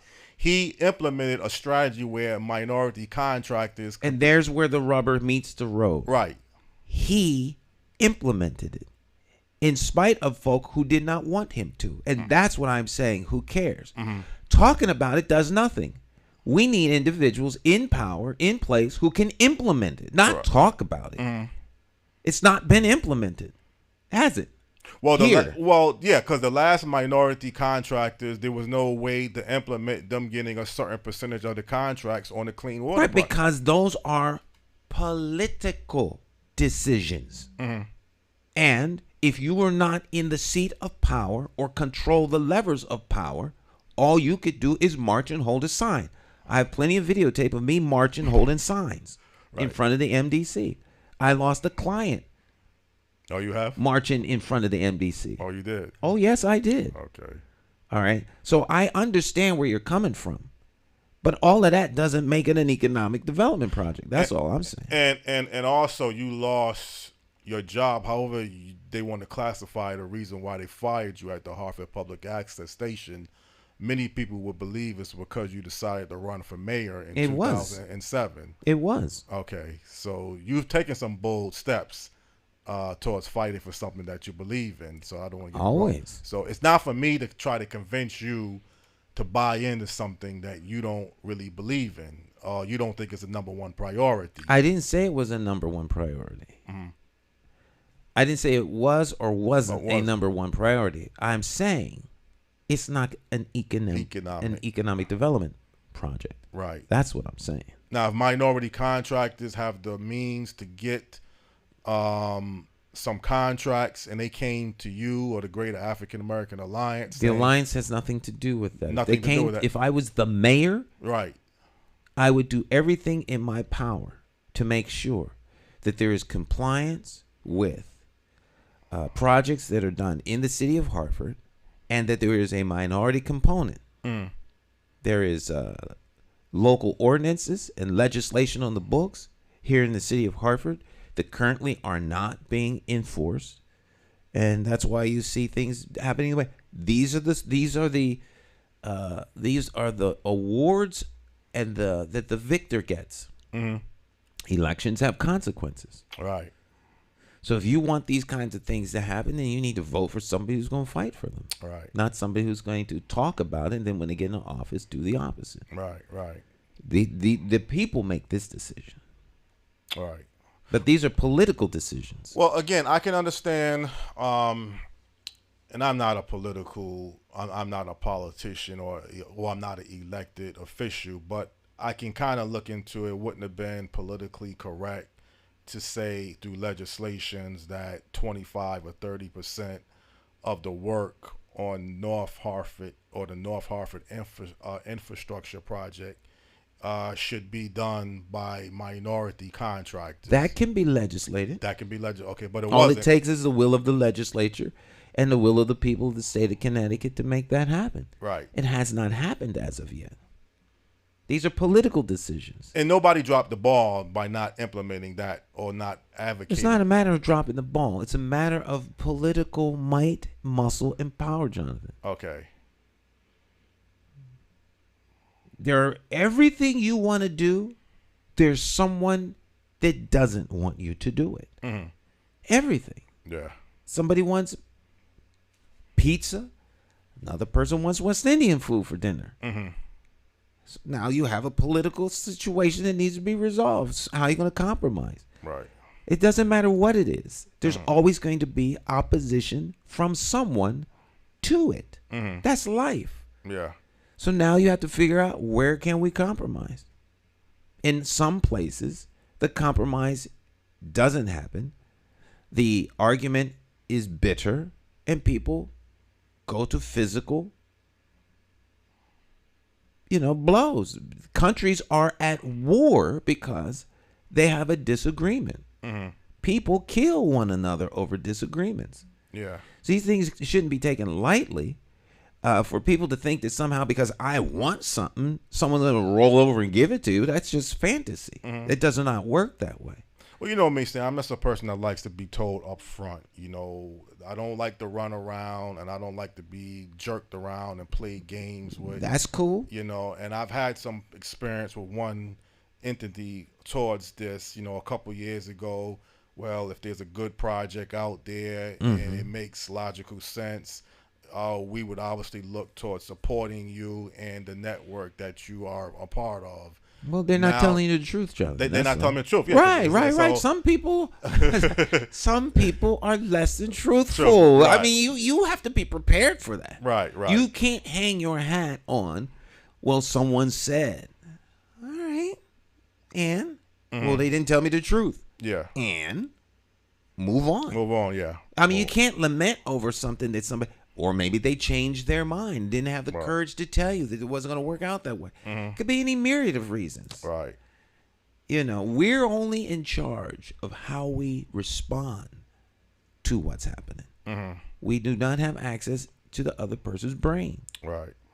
We only have full access to our own brain. But again, you believe the mayorship is a big, important piece of legislation that could steer and change a lot of the issues and problems that people are having in many different levels. The mayor is an important individual who can help move agendas forward and manage the execution of those things that are put forward by our legislative branch, which would be our city council and state legislature, and bills that are passed and ordinances and things along that line. The mayor does have some broad discretion in certain areas, but he is a champion of the city, and to make sure that the city functions correctly. There are always going to be people who are for a thing and against a thing. Right. I don't care what it is. I don't care if it's putting bicycle lanes on the street or a bicycle stand, or whether or not we should have another stadium. There's always going to be people that are for and always going to be people that are against. All right. So, Well, let's just say at best, registered voters need to turn out and vote. I mean, that's just something that you can definitely be in control of doing, unless something out of the ordinary happens to you. Like I believe when we had the storm, and even then, that storm in 2011, I still went out and voted.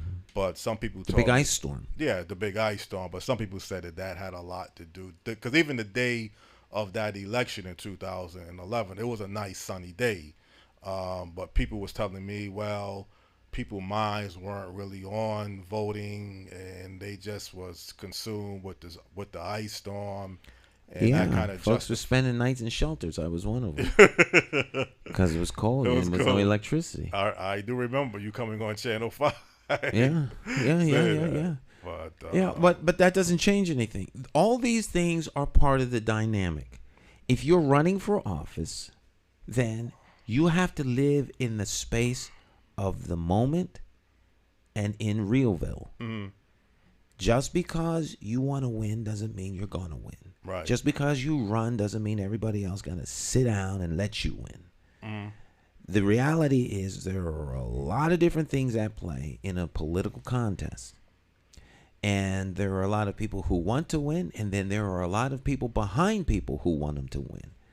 Some for principle, some for ego, some for the billions of dollars that are on the table and how those monies are going to be spent. Some because they just love their community and want to see their community do better. Right. So the people that are all in this big mix, the ones who come out and vote for their candidate, if they have a majority, they will win. This is not rocket science. It's a mathematical equation. Whoever turns out to win, whoever turns out to vote the most will win. Yeah. Am I being pessimistic if I'm saying I don't think it's going to be a high voter turnout in Hartford for the mayoral election? I don't know whether that's pessimism or whether that is a fair assessment based upon what you're picking up on the street and what you're picking up through questions and talking to people. It's very difficult to say. All people can do is forecast. On election day, we will know. September the 12th, we'll have a better understanding of the minds of the voters in this region by whether or not they come out. Those voters, of course, will be all Democrats, but the majority political force in this area is Democrat. Yes. So if the Democrats come out and vote for whoever is going to be their party endorsed individual to run for mayor, and numbers, like overwhelming numbers, then you'll know that that's a good sign of the rest of the electorate, the unaffiliated, the working families, the Green Party, the Independent Party, and the Republican parties. These people who knows what they'll do. But when we will be able to test this for sure come September the 12th. Okay. You'll also be able to test the strength of the people who are running by the number of people who came out and voted for them. So come September the 13th, we'll have some answers. By September the 14th, we will know emphatically, because enough time will have passed for us to look at the numbers. Right. So gauge September the 12th towards the voting pattern of the people that's turning out to vote, and then who they vote for, who wins that particular primary. Right. And then now that's your strategy now to go in November to say, well, this is the candidate most likely that I got to target. Or well, we're going to be participating in the general election for mayor, because that's what we're running for mayor. We're not running to be the representative of the party. We're running to be mayor of the city of Hartford. And that's basically all I can say or will say. It's not a strategy. We have strategy, but that is, I don't want to give people the impression, as you are suggesting, that your strategy is. So, but you'll be running as an independent in November? Petitioning candidate. Okay. Right. So a petitioning candidate. So will there be debates between September the 12th and November election between you, the Democratic mayor primary? It depends on whether or not people have debates. My message is pretty clear. It's been out for a long time. It's on the website. People know who I am. I have a pretty good face recognition, pretty good name recognition. What I stand for, people know. I have access to where I've met venues to get my name out. So my presence at a debate or not will have little impact on whether or not people understand what I'm doing. I will be at some debates. I will not be at others.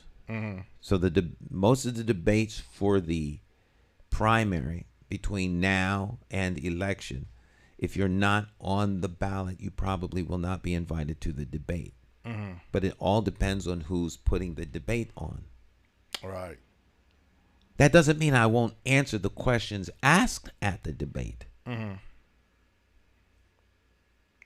But will you? Well, you're not going to be invited to any debates. I have up been until not. September. I've been not. I've been. None of us that aren't on the ballot can come to the debate. Can come to the debates. I shouldn't say we can't come to debate. We won't be on the debate. We won't be on the panel. Right. Right. But we can answer. I'll more than likely answer. All of the questions that were asked, I will answer in social media. And then once the primary is finalized, then it would be a good sense to try to get on other media networks going to the election. That's when you're going to see a lot of commercials. You'll see lots of commercials. People will be on, Dennis's program if Dennis invites them. Right. But the majority of Dennis's audience is outside of Hartford. Right. So you got Real Stories on Fox 61. Right. And I mean, all of the networks' audience is outside of Hartford. It's not just Hartford. Right. It's the majority of the viewership for the networks is outside of Hartford. Right. So you're concerned probably what? I'm concerned about Hartford voters. Okay. You're not concerned with I don't really care about what West Hartford voters think about in terms of they can't vote. Right. I appreciate that they like what we're doing, but they can't vote. But it would be good for you to get on Real Stories, though. Absolutely. As much press as anybody can get, it's always a good thing unless it's bad press. Okay. In a political contest. All right. But you want to reach the people who vote. And in Hartford, grassroots outreach and word of mouth and touching hands and shaking hands and meeting people in their space is much more effective than being on the 10 o'clock Sunday morning political program. But also you want to get endorsed at some point by some other sources. You've been endorsed by a few sources now. The biggest endorsement comes from the people on election day. The endorsement helps. Endorsing a political candidate is favorable to the candidate in that one, they got the endorsement. But unless those people are pumping money into the campaign, or more importantly, human capital, manpower, into the campaign, they're going to put some boots on the street, holding signs, manning people at the polls. It really doesn't matter. Okay. It's a head game. It helps the candidate feel good about themselves. But in the real world, it's like reinforcements. We endorse you to win the war, but we're not going to give you any reinforcements. So when you're in a fight, you need people. So are they going to go door knocking? Are they going to be out there on the street with you? Are they going to hand out, throwaways, palm cards? They're going to, casual stuff that you can get rid of. Are they going to do that? Are they going to advocate for you in your absence? They're going to be surrogates. All those kinds of things are very, very helpful. And a lot of times when you get an endorsement from somebody, that works. So if you get an endorsement from a union and the union members are out there helping you win, that's fabulous. That's fabulous. So, of course, you want any and all endorsements you can get. Every candidate wants that. Unless it's from an entity that's not good. And again, you can only do so much. I mean, you can't make people turn out and vote. No, you can't. You can just go out there, show that you're running for mayor. It's important to vote. But, and you can may work towards if somebody got transportation. I can't see how this could be a problem. But if people want to use that as a excuse, well, I don't have a ride to get to the polls. That means they don't want to vote. They don't want to vote. It's like people coming to church. Right. Well, the church van will be by to pick you up. Well, baby, I know the church van came, but I didn't hear the horn blowing. Right. Well, you should have been looking out for it. Looking out. I was, but my hearing aids battery was dead. Yeah. They want to come to church. I didn't have anything to wear. I was going to come, but I had my suit was in the cleaners. I just couldn't get there in time to pick it up. People have excuses. Excuses, right. Excuses. Right. The new iPhone 50's coming out. Oh, where were you, man? I was in line at the mall. I had to wait for 50 hours to get this new phone. Yeah. So it depends on what people want. If they want to vote, they'll come. All right. Well, let's wait for the primary, see how that goes as the first vote. I know that's not your concern because you're running for the general election, but still you want to look at if Hartford registered Democrat voters. Somebody's there's gonna be two losers. Yeah, coming out of that. Coming out, only one winner. One winner. Okay. One winner. So whoever comes a close second, you don't go by that. It doesn't matter. If it's a close. It doesn't matter. You lose. You lose. Right. But if you lose, would that person be able to still run in November, or that's pretty much it? It depends on who the loser is. Oh, okay. I guess you're saying a lot, saying something. Right. It depends on who the loser is. If certain people lose, they will run in December. In November. November, right. If other people lose, they will cease. Their campaign will end. Right. All right. So the winner will absolutely go on because the winner will be the nominee for the Democratic Party. Mm-hmm. And would it be fair to say that's a big advantage that they have? Huge advantage. Mm-hmm. Huge. Mm-hmm.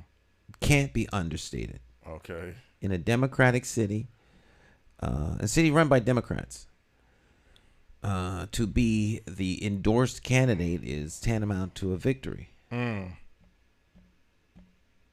So you got your work cut out. So we have our work cut out. We are under no illusion. We are confident that we can win. Mm-hmm. But a lot has to happen going in from now to November. Well, we have to just do our work. Well, particularly, again, I'm not a political strategist. I just think you need a high voter turnout. I think, again, I said this last week, the people that you kind of represent, the people that has these issues, whether it's disenfranchisement, whether it's they don't feel like they have a voice, they're being ignored, neglected, these are I don't know if these people are registered voters. That may be the problem. Maybe these people that I'm thinking there's 20,000 active registered unaffiliated voters. Unaffiliated voters. Right. The people we represent aren't those who are all down and out with no voice and unregistered, living under the bridges of Hartford. Right. Okay. We advocate for them. You advocate for them. But our sphere is much broader than, than those individuals who have a right to be treated and be seen. But we have a very broad base. Well, in truth to all matter, you have to have registered voters. So people that are not registered voters really can't help you. I mean, they can can't help vote. Yeah, they can't vote. Right. And just, if they want to volunteer, pass out flyers, whatever, but you really need... We need people who can vote. The people who have the most votes win. Right. And that's why elected officials, politicians always look at the numbers. Right. It's a numbers game. It's a numbers game. Yeah. So if you have a very, very, very, very low voter turnout in September, that means that that's a rejection of the people who are running, and that the broader audience is waiting for November. Well, you want to believe that, but they could also say they're not interested in November neither. So they can't say that in September. You can make that assessment the day after the election in November. Okay, that's when you can finalize it. Right, you can't say that.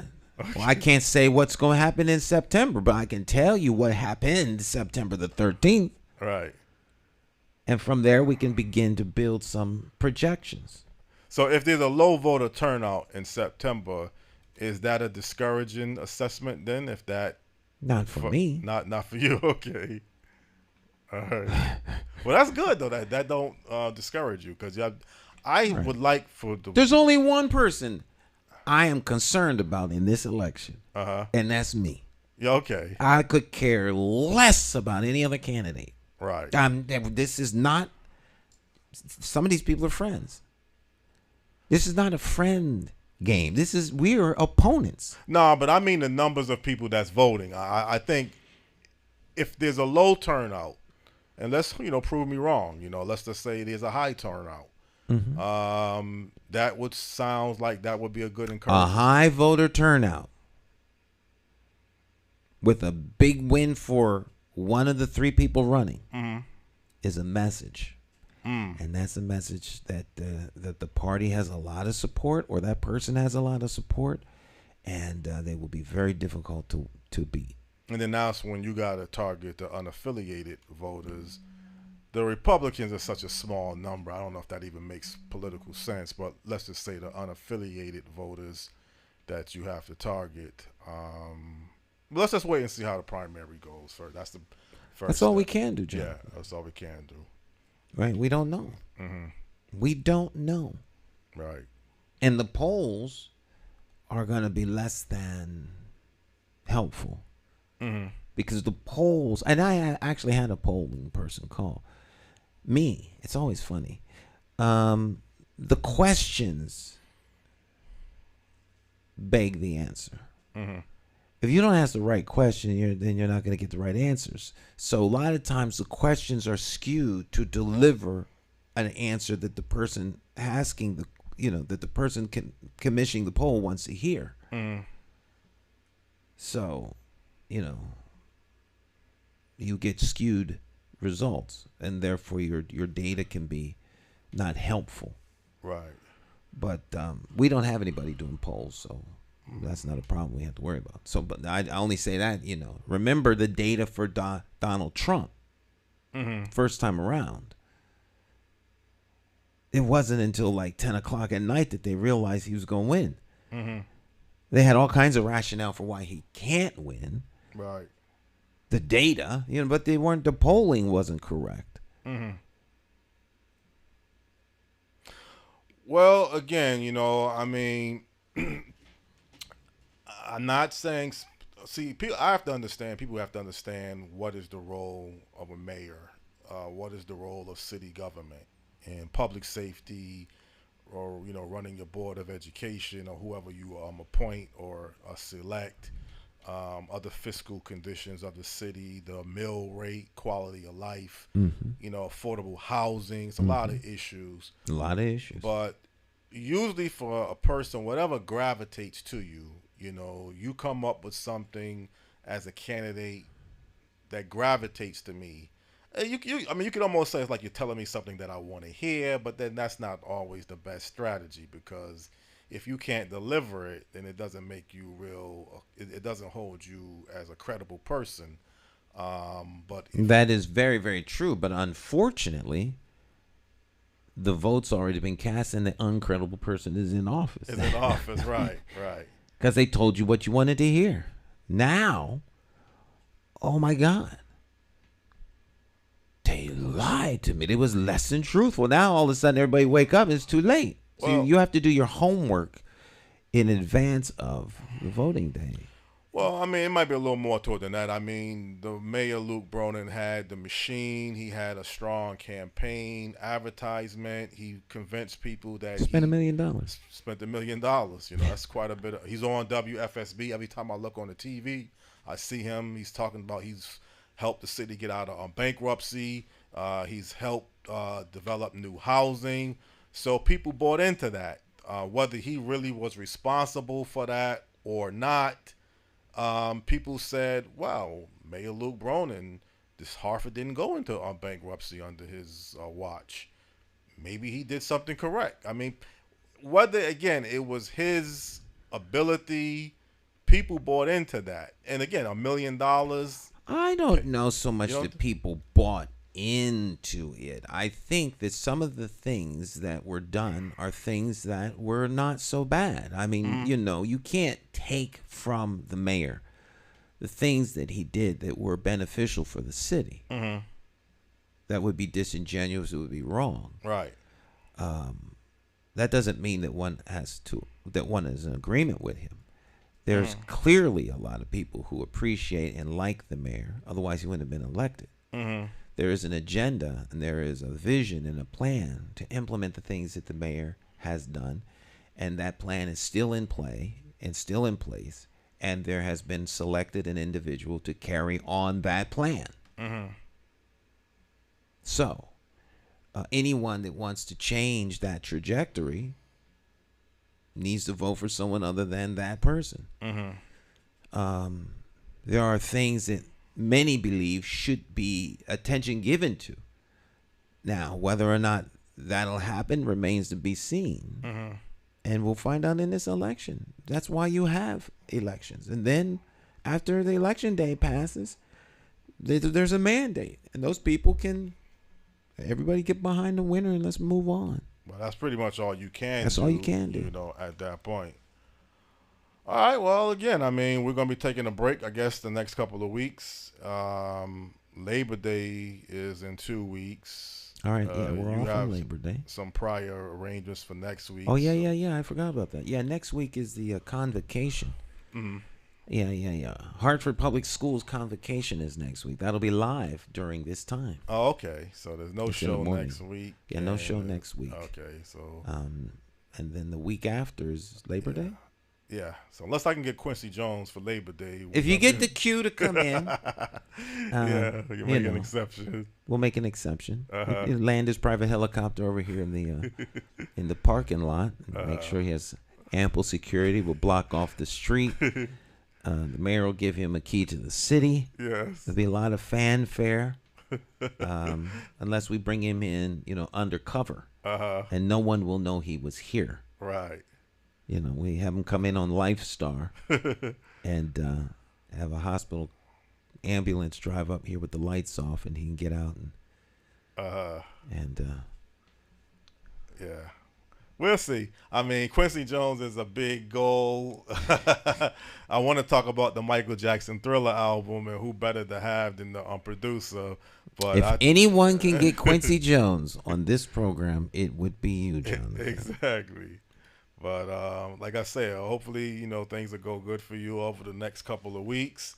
And I'll look forward to being back, I guess, 9/11, believe it or not. 9/11, okay. That'll be the next Monday. All right. Everything. So The Monday before the election.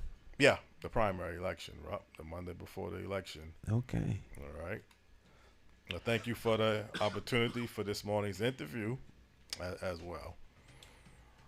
All right. Mm-hmm. So we'll head on out. Okay. Head on home. All right, my friends. We'll see you next time. You all have a great rest of your day. We'll let Jay Hogarth and the band take us out. You all have a blessed rest of your day. Bye-bye now.